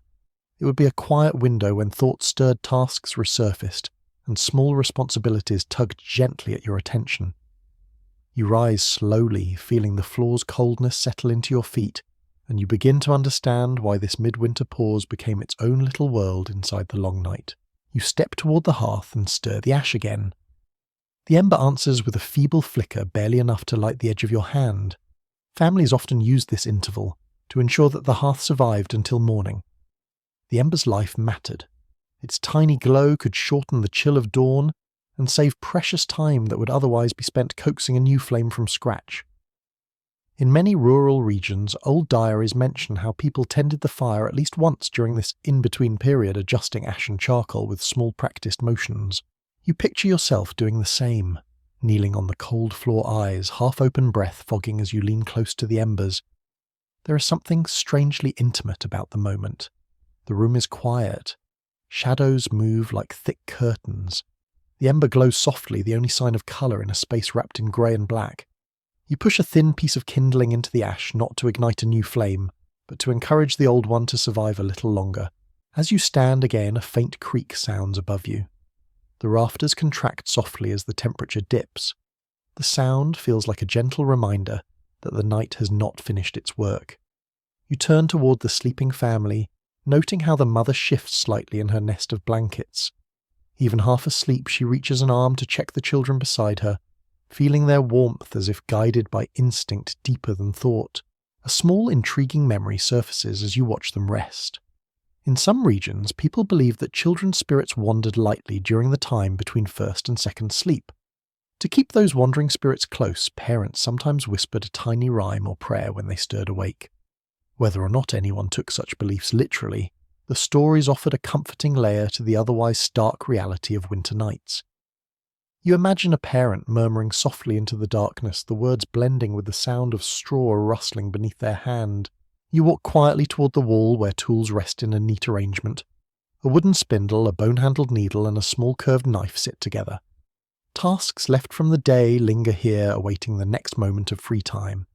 Many households used the interval between sleeps to complete chores that required quiet concentration. Mending clothes, sharpening tools, preparing herbs for morning chores. These tasks did not demand bright light, only patience, and a familiarity with materials shaped over countless nights just like this one. You pick up the spindle. Its surface feels smooth from years of handling. You imagine someone turning loose wool fibres into thread while half awake, letting muscle memory guide the motions. Long winter nights offered more hours of darkness than work alone could fill, and so households found practical ways to make use of them. Your attention drifts to another question that often appears in historical discussions. Did this mid-sleep interval serve mostly practical needs, or did people use it for reflection, prayer, or quiet conversation? Surviving writings suggest a mixture of both. Some households treated the interval as a moment of stillness, a time to whisper hopes, fears, or simple daily thoughts to one another. Others used the time to check the animals or stir boiling pots left near the dying fire. The evidence paints a varied picture shaped by region, poverty, and habit. You set the spindle down and approach the trapdoor leading to the animals. You lift it a few inches and peer into the dim below. The warm air rises into your face gently, almost like a greeting. A cow shifts quietly in her sleep. A goat lets out a soft snort. Their movements remind you that the animals follow their own nightly rhythms, separate from the human one but woven into it all the same. Some families use the waking interval to check the livestock, especially during the harshest weeks when illness or injury could emerge without warning. You lower the trapdoor again and stand slowly. The room feels even quieter now, as if holding its breath. You walk toward the window and place your hand on the shutter. The cold outside presses through the wood, but it feels steadier, less sharp than before. Perhaps the dawn edges closer. Perhaps your mind begins to settle into the rhythms of this world. You tilt your head and listen. The sounds of the house deepen. A child murmurs something shapeless in their sleep, their voice drifting softly under the blankets. The father snores gently. A faint rustle comes from a pile of straw near the wall, as a mouse scurries through it, searching for a forgotten crumb. None of these sounds disturb the quiet. Instead, they shape it. You turn toward the hearth again. On a small wooden tray lies a bundle of dried plants. You pick it up and inhale its aroma. The scent is soft and calming, the kind of fragrance that lingers in clothing and bedding. Some households used herbs during the interval between sleeps to relieve tightness in the chest or soothe aching joints.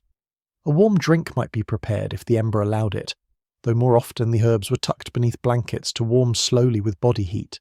You set the bundle down and wrap your cloak around yourself. The cold touches your face gently, like a reminder not to drift too deeply into comfort. You sit on the edge of the bed and feel the straw beneath you shift with a soft crunch.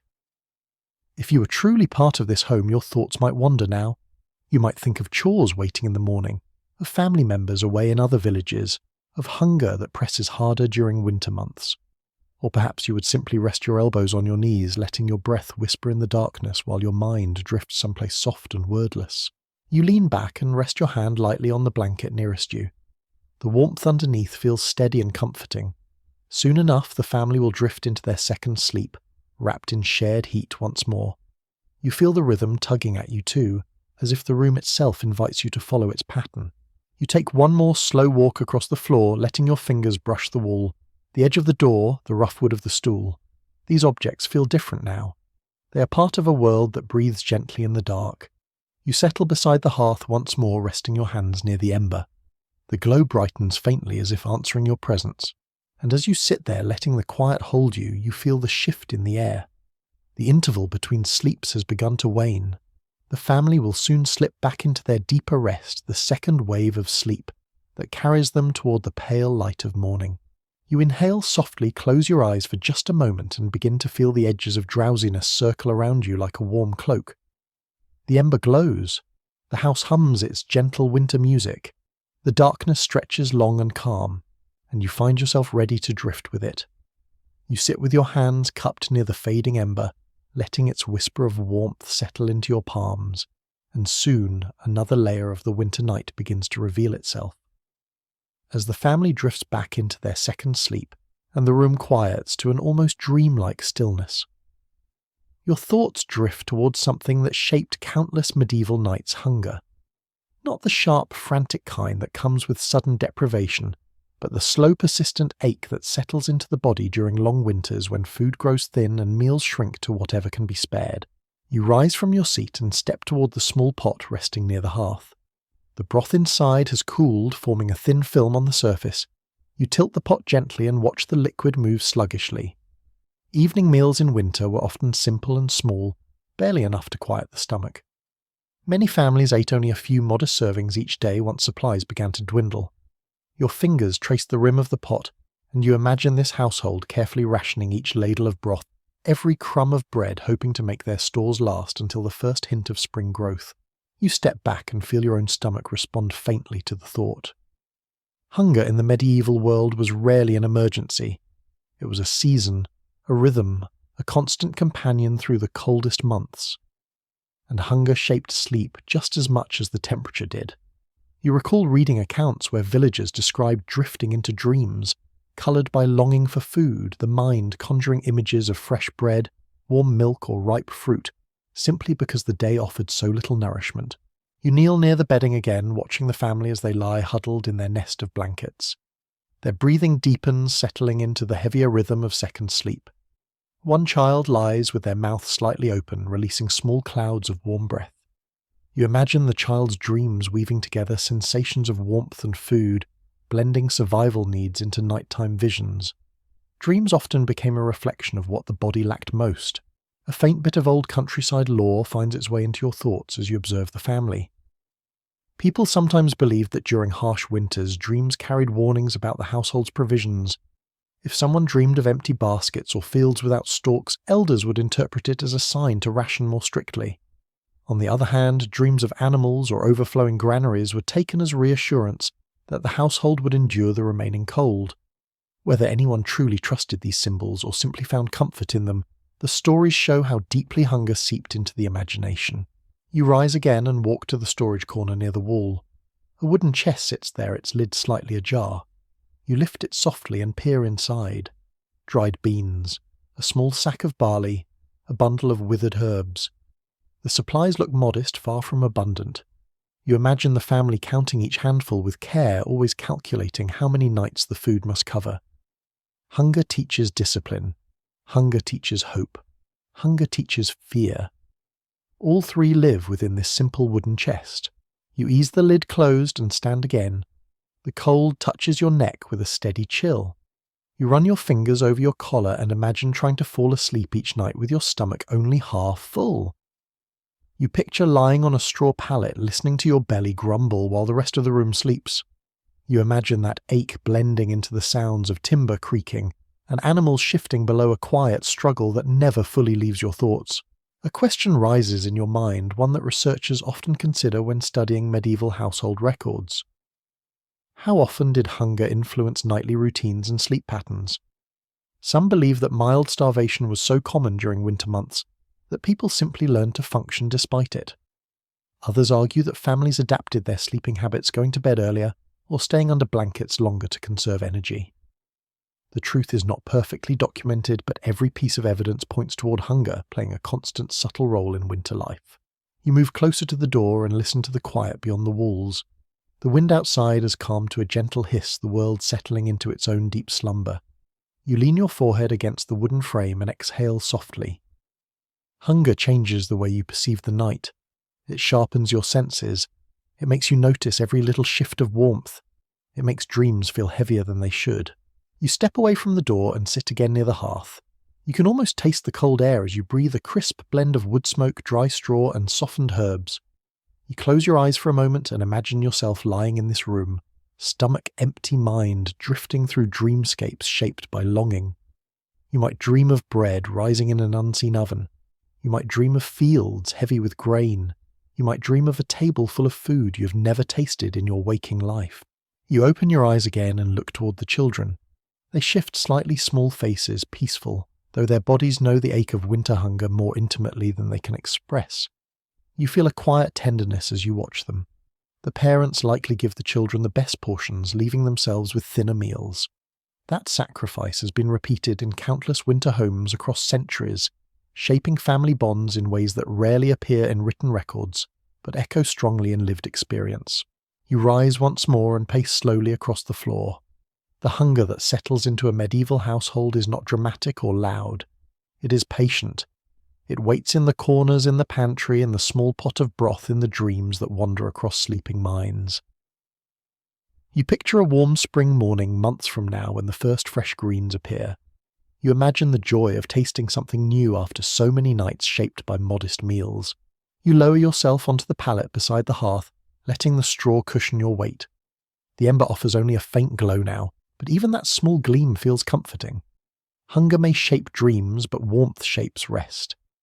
And in this dim cottage, both forces linger together, influencing the minds of the sleepers in ways they will never fully understand. You take a slow breath. The air feels heavy but peaceful. You can almost sense the dreams drifting through the room, shaped by cold, by warmth, by the simple longing for food, and by the deep human instinct to endure. And as you sit there letting these thoughts settle into the dimness, you understand that winter dreams were not just stories of the night.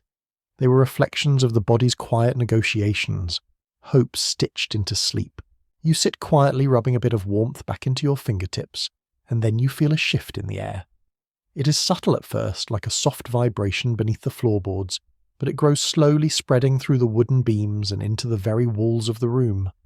A storm is building outside, not just wind or drifting snow, but one of those deep winter tempests that seems to swallow entire villages in white silence.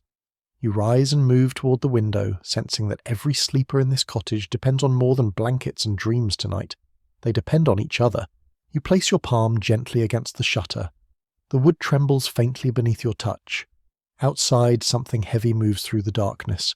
Wind sharp and low pushes against the house with patient force. You breathe in quietly. Even without seeing the storm, you feel how vast it is, and you understand immediately why villagers in many regions sought comfort in larger groups when blizzards swept across open fields. You step back from the shutter as another shudder runs through the wall. The family remains asleep, tucked tightly into their warm nest, but you can almost imagine how life changes in a blinding storm. Neighbours sometimes gathered together under one roof when the snow grew deep enough to bury doors. Families combined their warmth, sharing whatever heat their bodies could create. A larger crowd meant more breath, more movement, more life pushing back against the cold. You walk toward the far corner where an extra stack of straw has been piled. You touch it lightly. The fibres feel brittle dry and faintly sweet. This reserve would be dragged toward the centre if the storm became too strong. The floor in the middle of the room might be covered with extra straw, turning the entire space into one communal bed. In some rural stories, families even gathered their animals closer, during disastrous nights letting goats or lambs sleep against the warmth of human limbs. The cottage became less a house and more a shared shelter, against a world temporarily transformed into a frozen void. A tiny memory from regional folklore comes to mind. Some villagers believed that the winter storms were caused by giant beings sweeping across the sky with cloaks made of snow. When the storms grew fierce, people whispered that the giants were searching for lonely houses to claim. The only protection, they said, was to gather together so no soul slept alone. Whether or not the tale held any real belief, it made the presence of extra bodies feel safer on terrible nights. You sit beside the hearth again as the walls groan softly. The ember glows faintly, a stubborn reminder that warmth survives even when the world outside feels merciless. You stir the ash gently. Sparks blink like tiny stars before fading. You imagine the family waking if the storm intensifies, stirring from second sleep to add blankets, rearrange bodies and press closer together until the cold no longer feels like a threat. You turn your gaze toward the rafters. Dust falls in a soft drift as the wind above pushes snow against the roof. The thatch muffles the sound, turning it into a steady hush, almost like distant waves breaking along a frozen shore. You tilt your head and listen. The storm's voice is deep and muffled, a slow push and pull that seems to fill the space between breaths. For a moment you feel the cottage float within a cocoon of sound, suspended in a world made of swirling white. You wander toward the trapdoor and lift it slightly. Warm air rises into your face. The animals below shift more often now, sensing the weather long before humans do. Their movements are tense rhythmic. You imagine villagers climbing down to check on them during the waking pause between sleep stroking a cow's flank or tightening a rope around a nervous goat. During storms, the animals' heat becomes even more precious, their bodies contributing the warmth that might tip the balance between a comfortable night and a dangerous one. You close the trapdoor softly and stand again. You feel the storm through the floorboards now. Not as cold, but as a vibration, a steady heartbeat of winter pressing against the home. You walk toward the centre of the room, drawn by the shared heat radiating upward from the bedding. Even as they sleep, the family's warmth spreads outward like a gentle tide. A question settles into your mind, one that historians discuss when studying communal sleeping traditions. Did harsh storms significantly increase the number of people sharing a single sleeping space, or did households simply make do with the arrangement they already had? Evidence suggests both happened frequently. In some regions, neighbours crossed snow-choked paths to shelter together for a night. In others, families remained home but reorganised their bedding, clustering so close that no single body lost heat to the air. You place your hand on the pallet and feel the warmth gather beneath your palm. You imagine how it would feel if 5, 6, or even 10 people shared this space during a storm. The straw would flatten, The blankets would grow heavy with breath. The air would taste like wool smoke and shared heat. Uncomfortable perhaps, but life-saving. Outside, the storm intensifies. A low rumble slides across the sky. Snow strikes the roof with a soft pattering that grows louder and steadier. You close your eyes briefly and let the sound wash over you. It is not frightening. It is powerful. It reminds you how small a single cottage truly is in the face of winter's sweeping force. You lean against the wall, feeling the chill push back through the wood. The contrast between the cold outside and the warmth inside creates a layered sensation, as though you stand at the edge of two worlds. And you realize something simple but profound in this era. Survival depends on togetherness. Warmth grows when bodies gather. Fear shrinks when voices murmur in the dark. Storms become smaller when shared. You move toward the bedding again, watching the family breathe in unison. The storm presses harder against the house, but inside the warmth holds firm. The blankets glow with softness. Straw rustles gently. A child sighs in sleep. The air carries a faint scent of herbs and wool. You kneel and rest your hand lightly on the blankets. The warmth beneath your palm feels stronger now, as if the approaching storm draws the family closer even in sleep. You imagine neighbours arriving soon, knocking softly, seeking shelter. You imagine the bedding expanding, the bodies pressing tighter, the room filling with whispers and tired smiles as everyone settles for the long cold night. And as you remain there listening to the storms swirl outside, you understand a truth that shaped countless winters. When the world turned white and soundless, people survived by becoming each other's warmth. In this little cottage, the storm may be vast, but inside the heat of human closeness burns softly, steadily, refusing to yield. You stay crouched near the bedding for a moment longer, letting the storm's deep hum settle into your bones, and then you notice something faint drifting through the air. A soft, earthy aroma, gentle and calming. It pulls your attention toward a small wooden shelf tucked beside the hearth. You rise and walk toward it, drawn by the quiet promise hidden in those little bundles of dried leaves and roots. In a world without steady warmth or full bellies, these simple plants often shaped the way people ease themselves into sleep. You lift one bundle carefully. The leaves crumble slightly beneath your touch, releasing a scent that reminds you of the warm soil and summer sun. People collected these herbs months earlier, gathering them from fields and hedgerows, tying them with twine, and hanging them near the rafters to dry. Even now their faint fragrances offer comfort like a whisper of warmer days lingering in the coldest season. You hold the bundle near your nose and breathe in slowly. The aroma is mild, grassy and soothing, a blend that might come from mint-like leaves or a cousin of chamomile. Old household notes often describe villagers using simple infusions of herbs to calm nerves or settle the stomach before sleep. These were not potions or elaborate remedies, but everyday comforts passed down through generations. You set the bundle aside and pick up a different mixture. This one smells sharper, like dried stems with a hint of resin. People sometimes burned such herbs in tiny amounts, letting the smoke drift through the room, in hopes that it chased away lingering dampness or eased tightness in the chest after hours of breathing cold air. You imagine the faint curl of smoke rising, mixing with the soft glow of the embers. A small memory from countryside traditions comes to mind while you turn the bundle in your hand. In some regions, dried fennel or lavender-like flowers were tucked inside small cloth pouches and placed beneath a sleeper's pillow. These were believed to help guide peaceful dreams or reduce the weight of nighttime worries. Whether it truly worked or simply created a comforting scent, you can see how such gestures offered reassurance when winter pressed against every wall. You place the bundle down and look toward a small clay cup resting on the hearth's edge. A bit of dried residue clings to its interior. Someone likely used it earlier in the season to prepare a warm drink before bed-heating water, just enough to steep a few leaves. You picture the family passing the cup between them, each sipping the mild infusion, letting the warmth spread through their chests. You kneel beside the hearth and run your fingers through the ash again. The ember beneath it glows faintly, reminding you that hot water is a luxury tonight. But in many homes, even lukewarm infusions drew strength from their symbolism.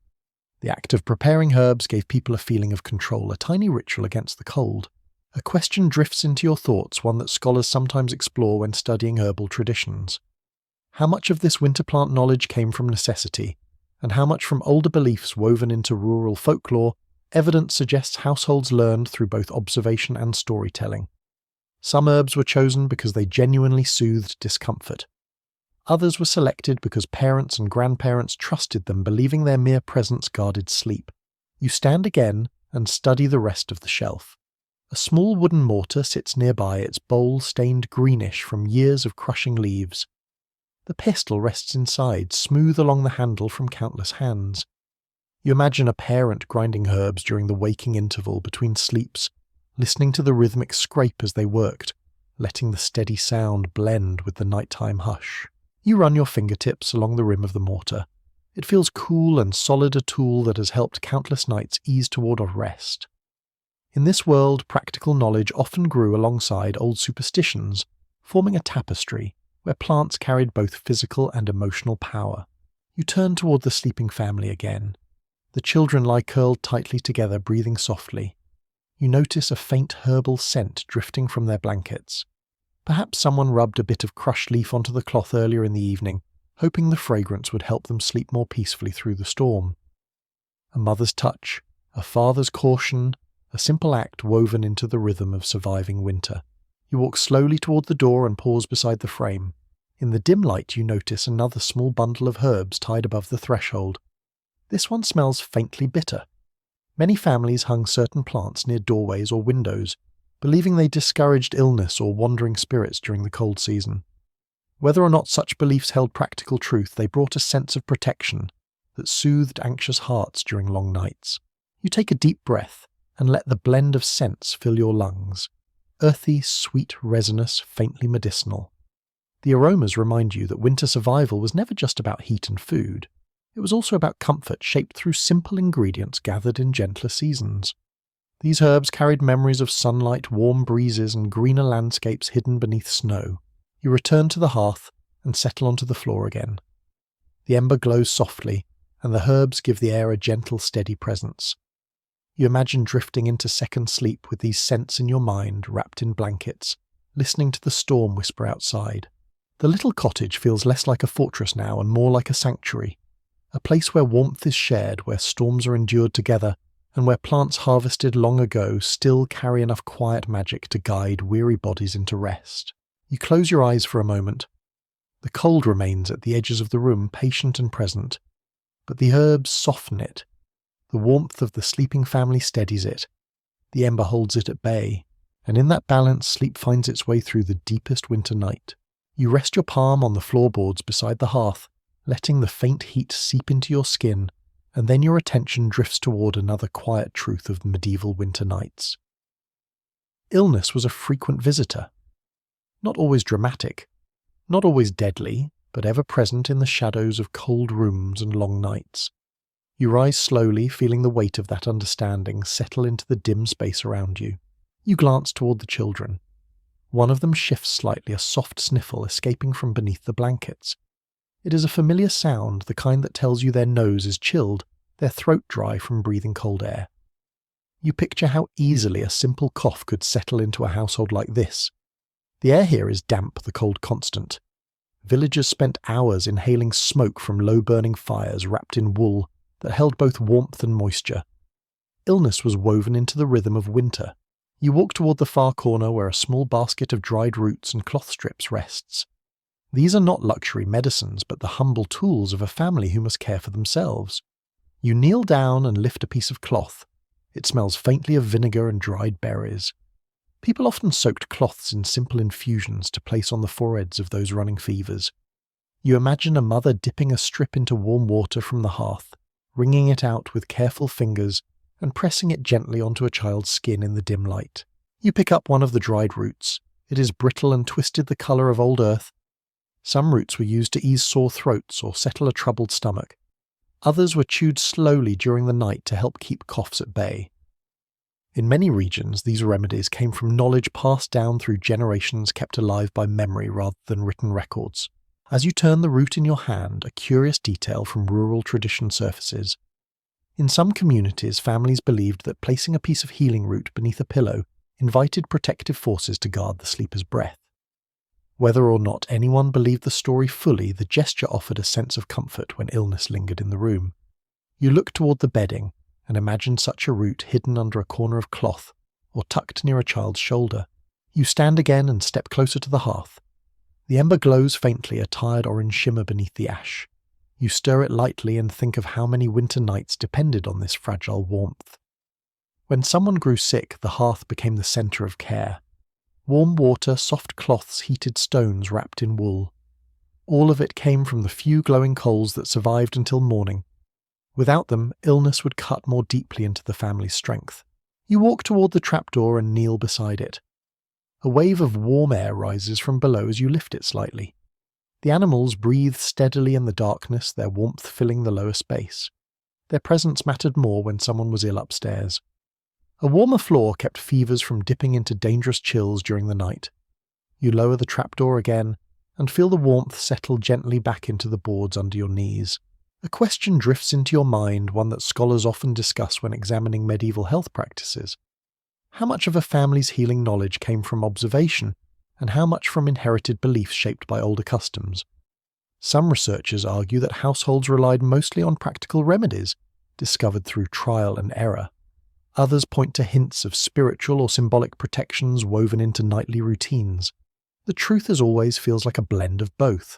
You step toward the bedding and kneel beside the family. The mother sleeps lightly, her breathing soft and steady. Her hand still rests near the children, ready to sense a feverish flush or a shiver beneath the blankets. In homes like this, caretaking never truly stopped, even in sleep. Parents woke instantly at the slightest sound or movement attuned to the vulnerable bodies resting beside them. A small cough comes from beneath the blankets. You lift your head and listen. The sound is soft, but it carries a familiar edge. You imagine how easily such a cough could worsen in a cold room. You picture the mother waking, reaching for a cloth, or a warm stone, whispering soothing words as she settled the child again. Nights like this carried more tension than the quiet surface revealed. You rise slowly and walk toward the door. The draft slipping beneath it feels sharper now, sliding across the floor like a cold hand. You place your foot against the seam and imagine someone sealing it with cloth or straw to keep the chill from reaching a sick sleeper. The effort feels small, but in this world, small efforts often held great weight. Your gaze drifts to a clay cup near the hearth. Dried residue inside hints at herbs once steeped in it. Families often prepared mild infusions for the ill, hoping the warmth would soothe their chests or ease tight breathing. You imagine sipping such a drink in the quiet hours between first and second sleep, holding the clay close to your face as steam touched your cheeks. You return to the hearth and sit cross-legged. The ember pulses faintly. Around you, the room settles into the second half of the night. The storm outside softens to a distant sigh. The animals below shift quietly. The air inside holds a mixture of herbal scent, wool fragrance, and the faint sharpness of cooling ash. You close your eyes for a moment and imagine being sick in this world. No doctor nearby, no warm bath, no steady source of heat. Just the simple care of family, the warmth of shared blankets, the slow healing guided by roots, herbs, and patience. You feel a sense of humility wash over you. You open your eyes again, the children breathe evenly.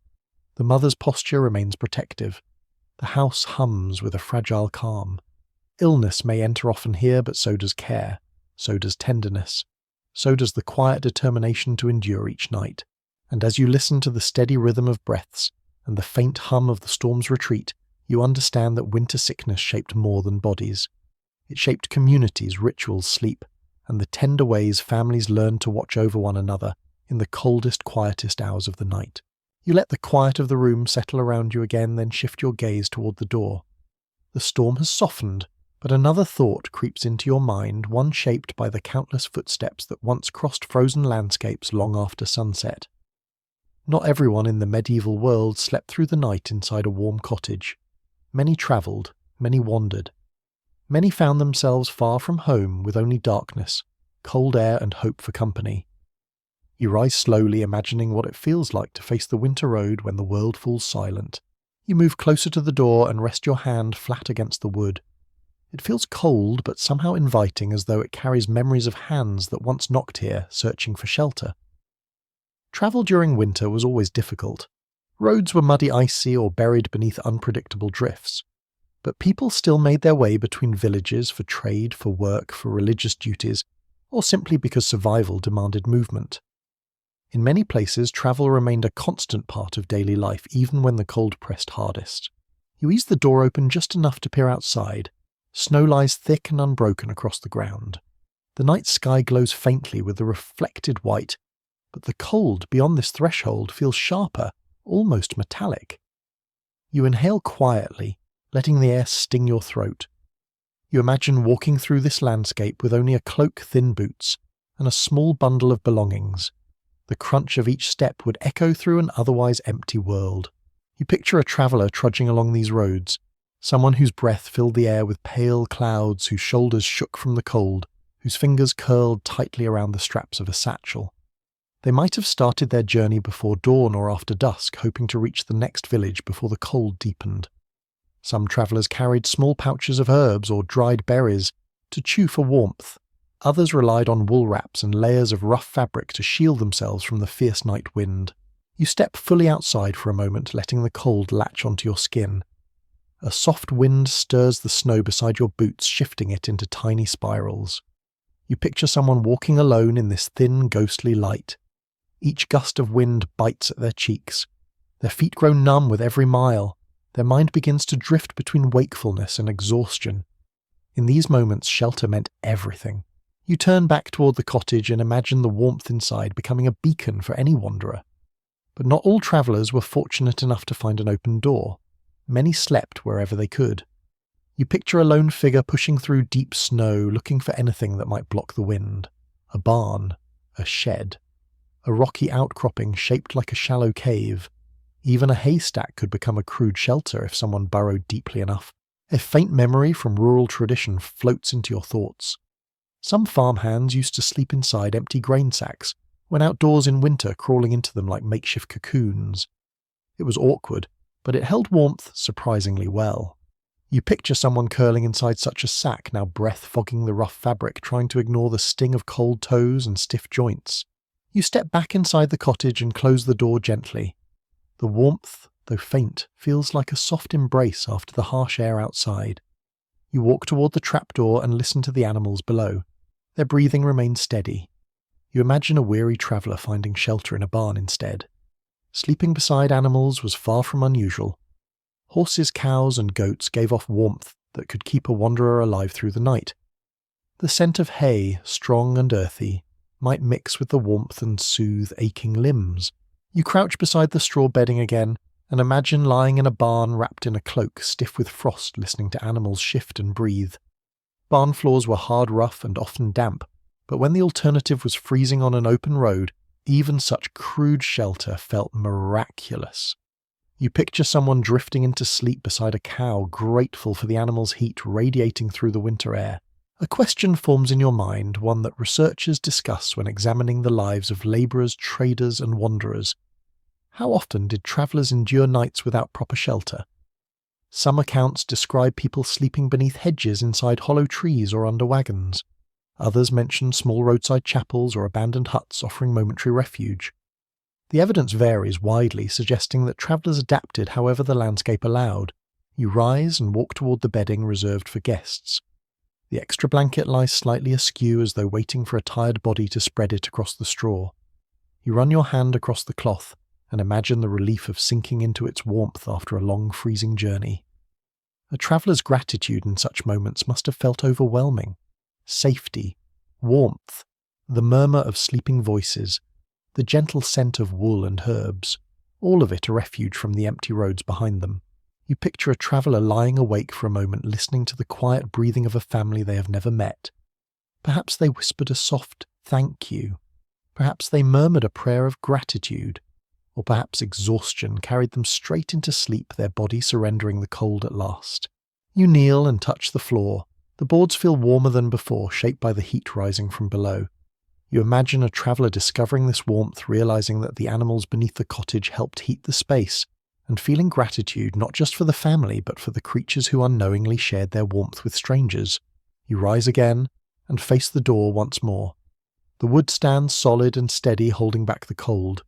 You picture countless hands knocking on doors just like this throughout history, seeking shelter after miles of lonely walking. Some were welcomed in, some found barns instead, some found no shelter at all. Winter travel was a test few passed without scars. You close your eyes for a moment and imagine stepping into second sleep after such a journey. The warmth of the blankets, the softness of straw beneath your back, the scent of herbs, the steady breath of humans and animals alike. All of it blending into a feeling of safety you had not known for hours, or days. You inhale deeply, letting that imagined warmth settle into you. In this little cottage, the night remains cold and vast outside, but inside even travellers find a place where their weary bones can rest, their breath can ease, and the darkness loses its edge. You stand quietly near the door, letting the image of the weary traveller fade, then turn toward another kind of winter sleeper altogether. Not a peasant, not a wanderer. Someone whose nights unfolded with far more silence and far less warmth. You move slowly across the room, imagining stone walls instead of a wattle and daub, echoing chambers instead of low ceilings, and a life shaped by prayer, discipline, and cold that settles into the soul rather than just the bones. You're stepping in your mind into a monastic cell. You close your eyes for a moment and picture it. A narrow stone room with a single slit for a window, a wooden bench, a thin straw mattress, a woolen blanket folded neatly at the foot of the bed, a small table holding a candle stub. No fire, no hearth, just stillness so complete that even your breath feels loud. You open your eyes again and take a slow breath. The cottage around you fades slightly as the imagined stone walls rise in your thoughts. You walk toward the far side of the room and let your fingertips brush the wooden wall, then imagine it replaced with cold stone. The chill seeps through your skin instantly. Monastic cells were unheated by design. Heat was considered a worldly comfort, something that might distract the spirit from devotion. Many religious communities believed that enduring cold strengthened discipline, sharpened prayer, and reminded the body of its place beneath the heavens. You picture a monk sitting cross-legged on a straw pallet wrapped in a woolen habit, hands tucked inside long sleeves for warmth. The fabric would feel rough, thick and heavy from years of use. The scent of old wool, faint incense and cold air would cling to everything. You imagine the monk's breath forming small clouds in the dim light as he murmurs quiet prayers before lying down for the night. A small recollection drifts into your thoughts as you pace softly. In some monasteries, sleepers rested on hard wooden boards instead of mattresses, believing that physical discomfort kept the mind humble. Other communities allowed straw pallets, but nothing softer. Blankets were scarce, often shared or rotated among the monks. You picture someone pulling a thin blanket over themselves, exhaling sharply when the fabric fails to hold back the icy air. You walk slowly toward the imagined window and mimic touching the cold stone sill. Dawnlight would creep into a monastic cell just as faintly as it does this cottage, but the cold there would settle, heavier, thicker, sinking into the joints like a quiet weight. You imagine waking before sunrise to the sound of a small bell ringing through the silent cloister. Even on the coldest mornings, monks rose for prayer, washing their faces with icy water, and stepping into long hallways dimly lit by flickering candles. A question wanders into your mind, one that researchers sometimes discuss when studying monastic rules and diaries. Did monks truly embrace this cold willingly, or did they simply accept it because the discipline left them no choice? Some writings describe the chill as a test of devotion, while others hint at moments of private struggle where monks confessed to dreading winter nights. Evidence varies, suggesting that faith and discomfort lived side by side in ways both inspiring and deeply human. You kneel beside the cottage hearth, though in your mind the flames vanish and the stone floor beneath you grows colder. You imagine the monk's nightly routine, a short prayer, a whispered plea for strength, a slow settling onto the pallet, aware that warmth would never fully arrive. You imagine lying on your side, drawing your knees close, pulling the blanket tight, hoping your breath warms even a small pocket of air around your face. Then you picture the quiet, true quiet, the kind that presses into your ears until you hear your own heartbeat echo faintly in your skull. In monasteries, silence was not just a nighttime condition. It was a rule, a discipline, a pathway to contemplation.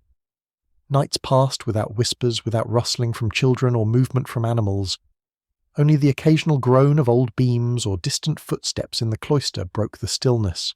You walk toward the trapdoor of the cottage and pause. The animals below exhale warm air into the space above, but in a monastic cell there would be no such comfort.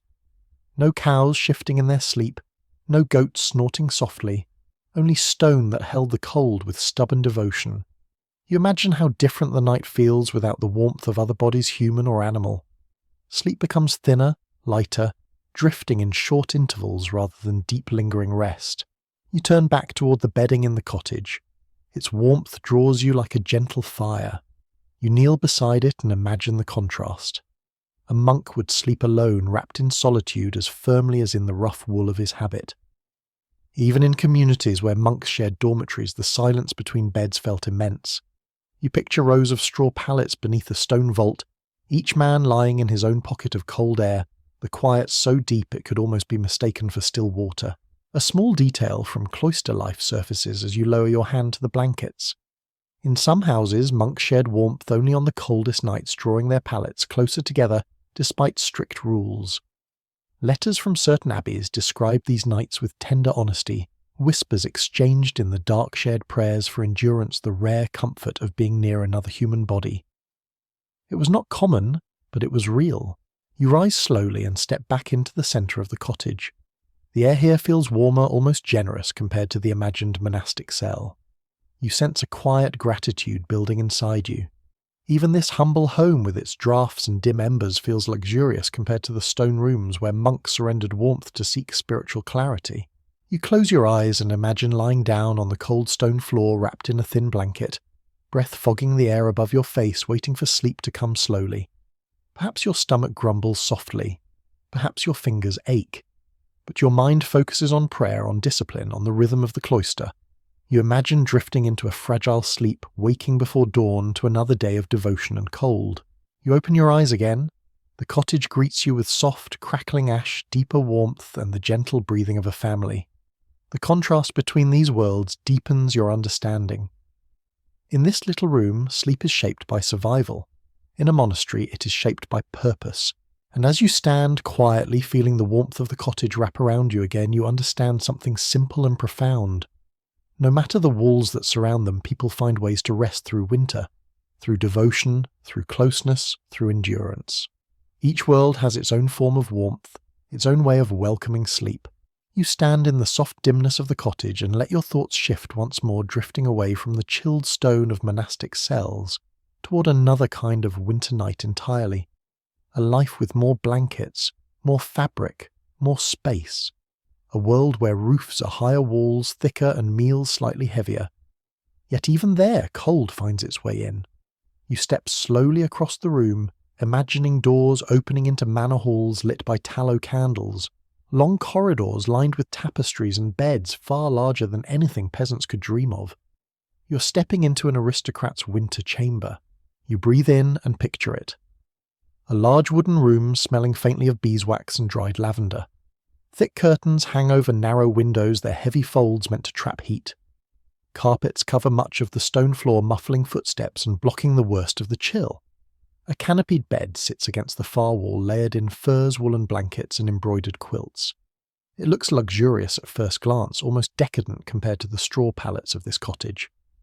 But as you take a slow breath, you remember that even manor houses struggle to keep warm, especially when icy winds push through cracks in old stone. You imagine stepping closer to that grand bed, hearing your boots soften against thick woven rugs. You pull back the curtain of the bed canopy and run your hand across the fur. It feels soft, warm, animal-scented. Perhaps fox, perhaps sheep, perhaps something rarer. Aristocrats had access to materials peasants never touched. Furs, imported blankets, dyed fabrics enriched with fine threads. But even with all this cold still found the seams of winter nights. You picture the noble sleeper curling beneath all those layers, breath fogging faintly in the chill. A detail from household records rises in your thoughts. Many aristocratic homes placed warming pans under the sheets before bed, filling them with glowing coals carried carefully from the hearth. Servants slid the pans along the bedding to heat the space just enough for comfort. Yet even then the warmth vanished quickly, swallowed by the vastness of the room. You imagine a servant stepping quietly from the chamber after warming the blankets, leaving the noble occupant to settle into a pocket of temporary heat. You picture yourself lying there, surrounded by richness but still shivering just a little as the cold settles into the corners. Nobility could afford thicker walls and more fuel, but winter respected neither wealth nor status. The great rooms remained drafty, the corridors icy, and the high ceilings allowed warmth to drift upward too quickly. You imagine candles fluttering in the cold air, their flames bending in a silent reminder that comfort can slip away even in grand surroundings.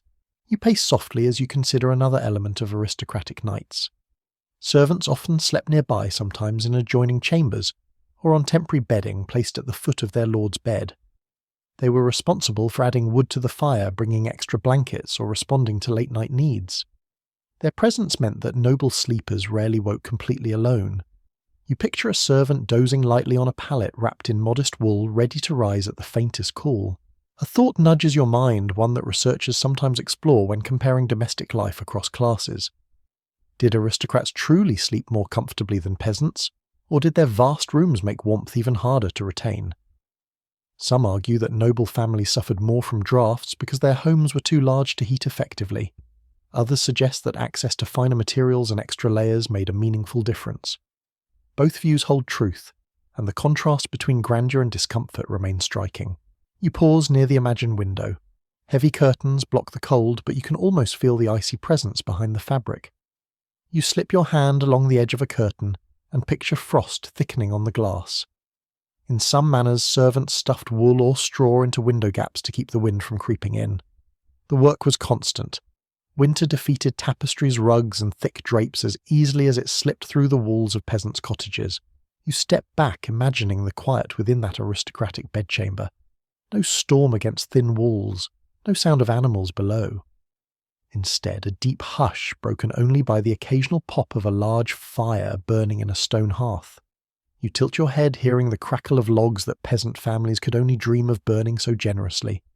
A noble household had access to whole carts of wood, yet even those bright fires struggled to heat enormous chambers for long.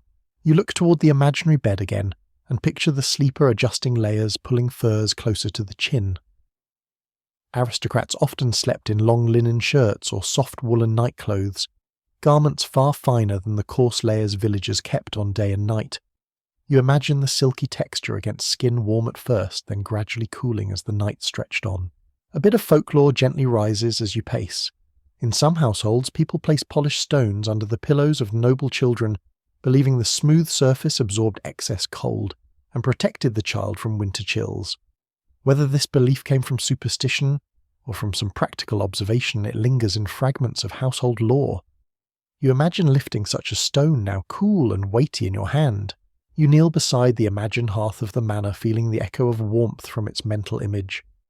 Flames would roar far more confidently here than in a peasant home, yet fireplaces, often built more for display than efficiency, let much heat escape upward. You imagine the noble sleeper relying on layers rather than the fire alone, realizing that all the grandeur in the world cannot fully tame winter nights. You stand again and let the scene fade a little, replaced once more by the warm, shadowed cottage around you. The contrast deepens your understanding. Wealth shaped the materials of sleep, the size of beds, the number of blankets, and the presence of servants, but cold shaped everything else. It erased differences in comfort more quickly than many imagine. You take a slow breath, feeling the roughness of the cottage floor beneath your feet. You think of the noble sleeper wrapped in furs turning beneath heavy quilts, in a large, drafty chamber. You think of how their breath fogged faintly above their pillow, just as it would here. Different worlds, different materials, but the same winter pressing in. And as you stand in the dim warmth of this cottage, you understand something clear and quiet. Winter humbled everyone, peasant, monk, traveller, or aristocrat. Comfort varied, but cold reached every bed. You remain still for a moment, letting the imagined warmth of noble furs fade into the real humbler warmth of the cottage around you. Then another presence drifts into your thoughts, heavier than cold wind, heavier even than the long winter nights themselves. Hunger. Not the slow, familiar ache of a modest winter, but the deeper kind that arrives when crops fail, herds thin, and the snow falls early, thick and merciless. You turn your head and look at the family sleeping on their straw pallet. Their breathing is soft, steady, peaceful. But you know there were winters when sleep did not come so gently. You walk toward the wooden chest near the wall.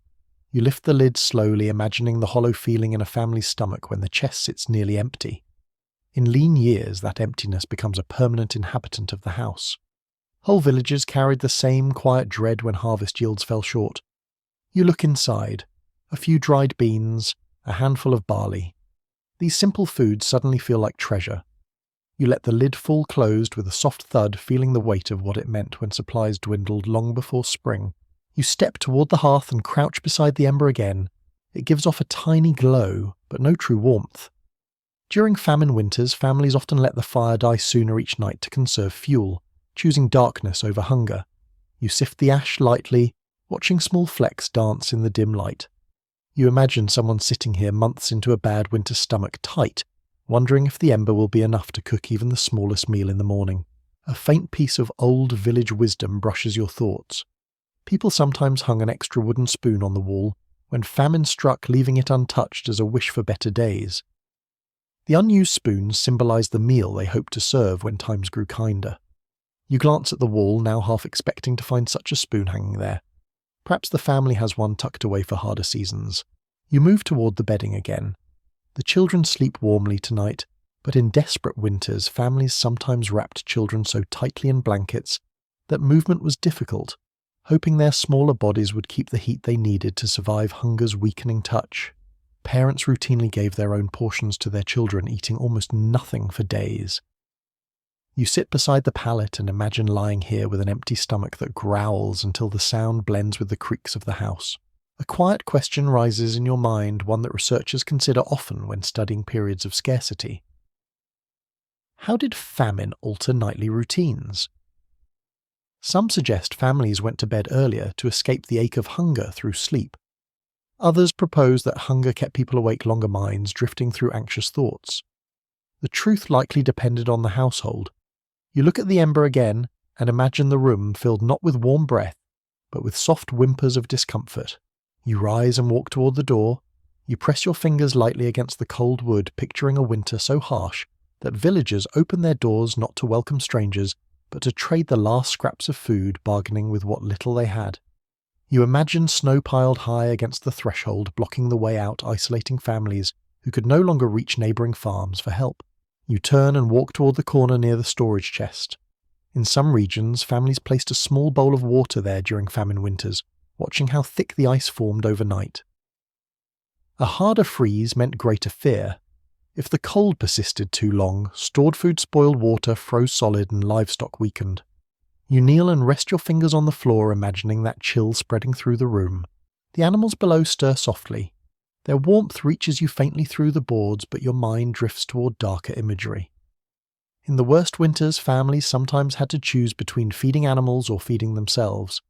You imagine the weight of such decisions. A cow represented milk, future calves farming strength. A goat gave milk and warmth. Losing one meant losing hope for spring recovery. You rise slowly and walk to the centre of the room again. You picture the family sleeping in a circle, their bodies pressed closer than ever during famine. Not only for warmth, but for comfort. Hunger twists thoughts. It makes dreams vivid and strange. People often dreamed of feasts of warm bread of fruit gleaming in sunlight. In many stories, famine dreams were described as painfully vivid, sometimes leaving sleepers in tears when they woke to reality. You kneel and rest your palm on the blankets. You imagine these blankets covering thin limbs, ribs showing beneath shirts worn too many nights in a row. In difficult years, clothing could become loose in just a few weeks. A belt that once fit snugly might need tightening day after day. You run your fingers along the edge of the blanket and picture hands fumbling with knots, because hunger weakens both muscle and spirit. A small fragment of rural folklore resurfaces. In some villages, people left a crust of bread on the windowsill during famine winters as a symbolic offering, hoping for protection or a change in fortune. The crust often froze within hours, but the gesture gave families something to hold on to when anxiety grew heavy. You turn toward the window now and imagine the silhouette of such a crust resting on the sill. You walk toward the hearth again and sit. The ember pulses faintly, reminding you that life persists even when weakened. Families in famine winters clung to that single ember, just as they clung to one another. You close your eyes for a moment and imagine being part of this household during such a season. You might wake often, not from cold, but from the dull, persistent ache of an empty stomach. You might lie on your side, curling closer to a loved one, seeking comfort in the midst of quiet fear. You open your eyes slowly. The cottage around you tonight is calm. The family rests peacefully. The snow outside lies quiet. But the memory of famine winters lingers like a thin shadow across the room. It reminds you that survival was not only about keeping warm, it was also about enduring hunger with courage, sharing what little remained and holding tightly to hope when almost nothing else remained. You inhale softly, letting the scene settle around you. The ember glows, the blankets rise and fall, the house holds its fragile warmth. And you understand that even in the harshest winters, people found ways to sleep to dream and to face the coming day. Not through abundance, but through persistence grounded in love and shared strength. You stay seated near the hearth for a long moment, letting the quiet hum of the room soften your thoughts. The family sleeps, the ember glows faintly, and the storm outside has begun to fade. And then a subtle shift touches the air. It is not warmth, not yet, but something softer. Something like a whisper of change. You rise slowly and step toward the shuttered window, feeling the stillness of the night tilt just slightly toward promise. In the hardest weeks of winter, even the smallest hint of seasonal change carries an almost sacred weight. You place your fingertips on the shutter. The wood feels cold, but not as biting as before.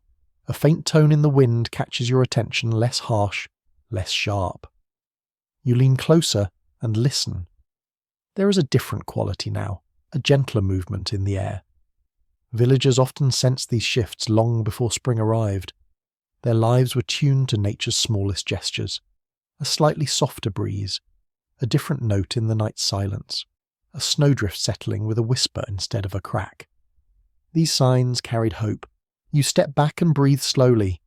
The scent inside the cottage feels subtly altered too. The smoke from the ember no longer curls as heavily through the room. The cold, though still present, lacks its earlier bite. You imagine families on nights like this exchanging quiet glances, whispering to each other that the worst might soon be behind them. Not today, not tomorrow, but soon. A small memory rises from rural traditions. In some regions, people believed that the earth sighed during the final weeks of winter, releasing a soft breath that signaled spring's distant approach. When the sigh arrived, they said frost spirits began losing their strength. True or not, you can feel how such a belief might grow from moments like this, where the air changes so subtly that it feels like the world itself is shifting in its sleep. You move toward the bedding and kneel beside the children. Their breathing remains steady and warm, their bodies curled in peaceful shapes beneath the blankets. You imagine the mother sensing the air in the morning and lifting her head just slightly, noticing that her own breath fogs less intensely. These tiny details would have meant everything to families who lived winter day by day. A softer breeze could spark conversations about preparing tools for early planting or checking stored seeds. Hope does not need much space to grow. You stand again and walk toward the corner where bundles of dried herbs hang from the rafters. You touch one lightly, feeling the crisp leaves crumble faintly beneath your fingers. In certain regions, households burned small portions of leftover herbs on nights when the air shifted like this, believing the smoke honoured the end of winter's dominion. The scent rising from the smouldering bundle would fill the house with a reminder of warmer months, even if only for a moment. You step toward the door and crouch to feel the draft slipping beneath it. It still carries cold, but the edge feels duller. The movement has a gentler rhythm. You imagine a father waking early, pressing his hand to the same spot and whispering something hopeful to himself. After months of bracing against the cold, even a hint of softness can feel like a gift. A thought rises in your mind, one that scholars discuss when examining seasonal rituals across medieval communities. Did people consciously track these small shifts, or did instinct guide them more than deliberate observation? Some written fragments describe careful monitoring of frost, wind, and sky. Others suggest families relied on intuition shaped through experience. The truth likely lies between the two. In a world without calendars or weather forecasts, nature itself became the clock. You return to the window and lift the shutter just enough to peek outside. The sky glows faintly with the earliest suggestion of dawn, a pale wash spreading behind distant clouds. You exhale slowly. The snow looks smoother its surface, faintly glistening rather than frozen solid. Even the sound of the wind seems calmer, slipping gently across the drifts instead of carving through them. You step outside for a brief moment, letting the cold wrap itself around you. But this cold feels different. It carries a softness beneath its bite, as if winter has lost a fraction of its strength. You notice a small shape near the edge of a roof beam. A bead of water clings to the thatch, trembling as if deciding whether to fall. In deep winter, everything freezes solid. A single droplet suggests change. You reach up and touch it lightly. The water smears across your fingertip, cold but undeniably liquid. You step back inside and close the door quietly. That tiny droplet reverberates in your thoughts. A sign, a whisper, a hint of the world thawing beneath layers of ice. You move toward the hearth again and sit slowly, letting your weight sink into the straw-covered floor. The ember glows weakly, but even it seems a little brighter than before. Perhaps it is just your imagination. Perhaps not. The house breathes around you. The air stirs gently. You sense the unseen wheels of the season beginning to turn, preparing to move forward at last. You look at the sleeping family and imagine what this shift means to them. The hardest nights slowly fading, the promise of longer days, the chance of warmer winds, the faint stirring of soil under the snow. Their dreams tonight might unknowingly reflect this change, filled with images of running water, sprouting fields, or sunlight on bare earth. You close your eyes, letting the moment rest inside you. Hope grows quietly in winter, often unnoticed, often subtle. But when it appears even softly, it plants itself deep in the mind. The night has not ended. The cold still clings to the room, but the air hints at something new, and you feel it as clearly as the warmth beneath your fingertips.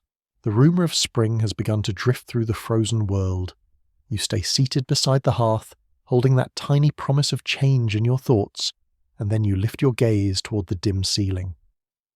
This is the final stretch of winter, the last long night before the world begins its slow return to warmth. It does not feel dramatic. It does not announce itself with birdsong or sunlight. Instead, it settles quietly over the cottage like a long exhale drawn from the deep chest of the season itself. You rise slowly, feeling the floor's coolness even as the air softens around you. You walk toward the shuttered window once more. The wood is still cold beneath your fingers, but you sense a subtle looseness in the night. The draught slips into the room as it always does, yet its edge feels less sharp, as though winter is beginning to tire. You lean your forehead lightly against the shutter and let your breath warm a small patch of wood. The sound outside has changed too. The wind no longer hums with the tight crystalline tone of deep frost. It moves lazily now, like a creature whose strength is nearly spent. You step back and turn toward the sleeping family. Their breathing remains steady, warm and rhythmic, filling the cottage with a gentle music. You kneel beside them, watching how the blankets rise and fall together, how limbs have shifted into comfortable positions that only come when a body trusts the night. Perhaps they too feel the turning of the season without realizing it. Sometimes the body knows before the mind does. A quiet thought settles over you as you sit there. During the final weeks of winter, people often described a strange stillness that fell over the village at night. Not a frightening silence, but a patient one. A pause before the world expands again.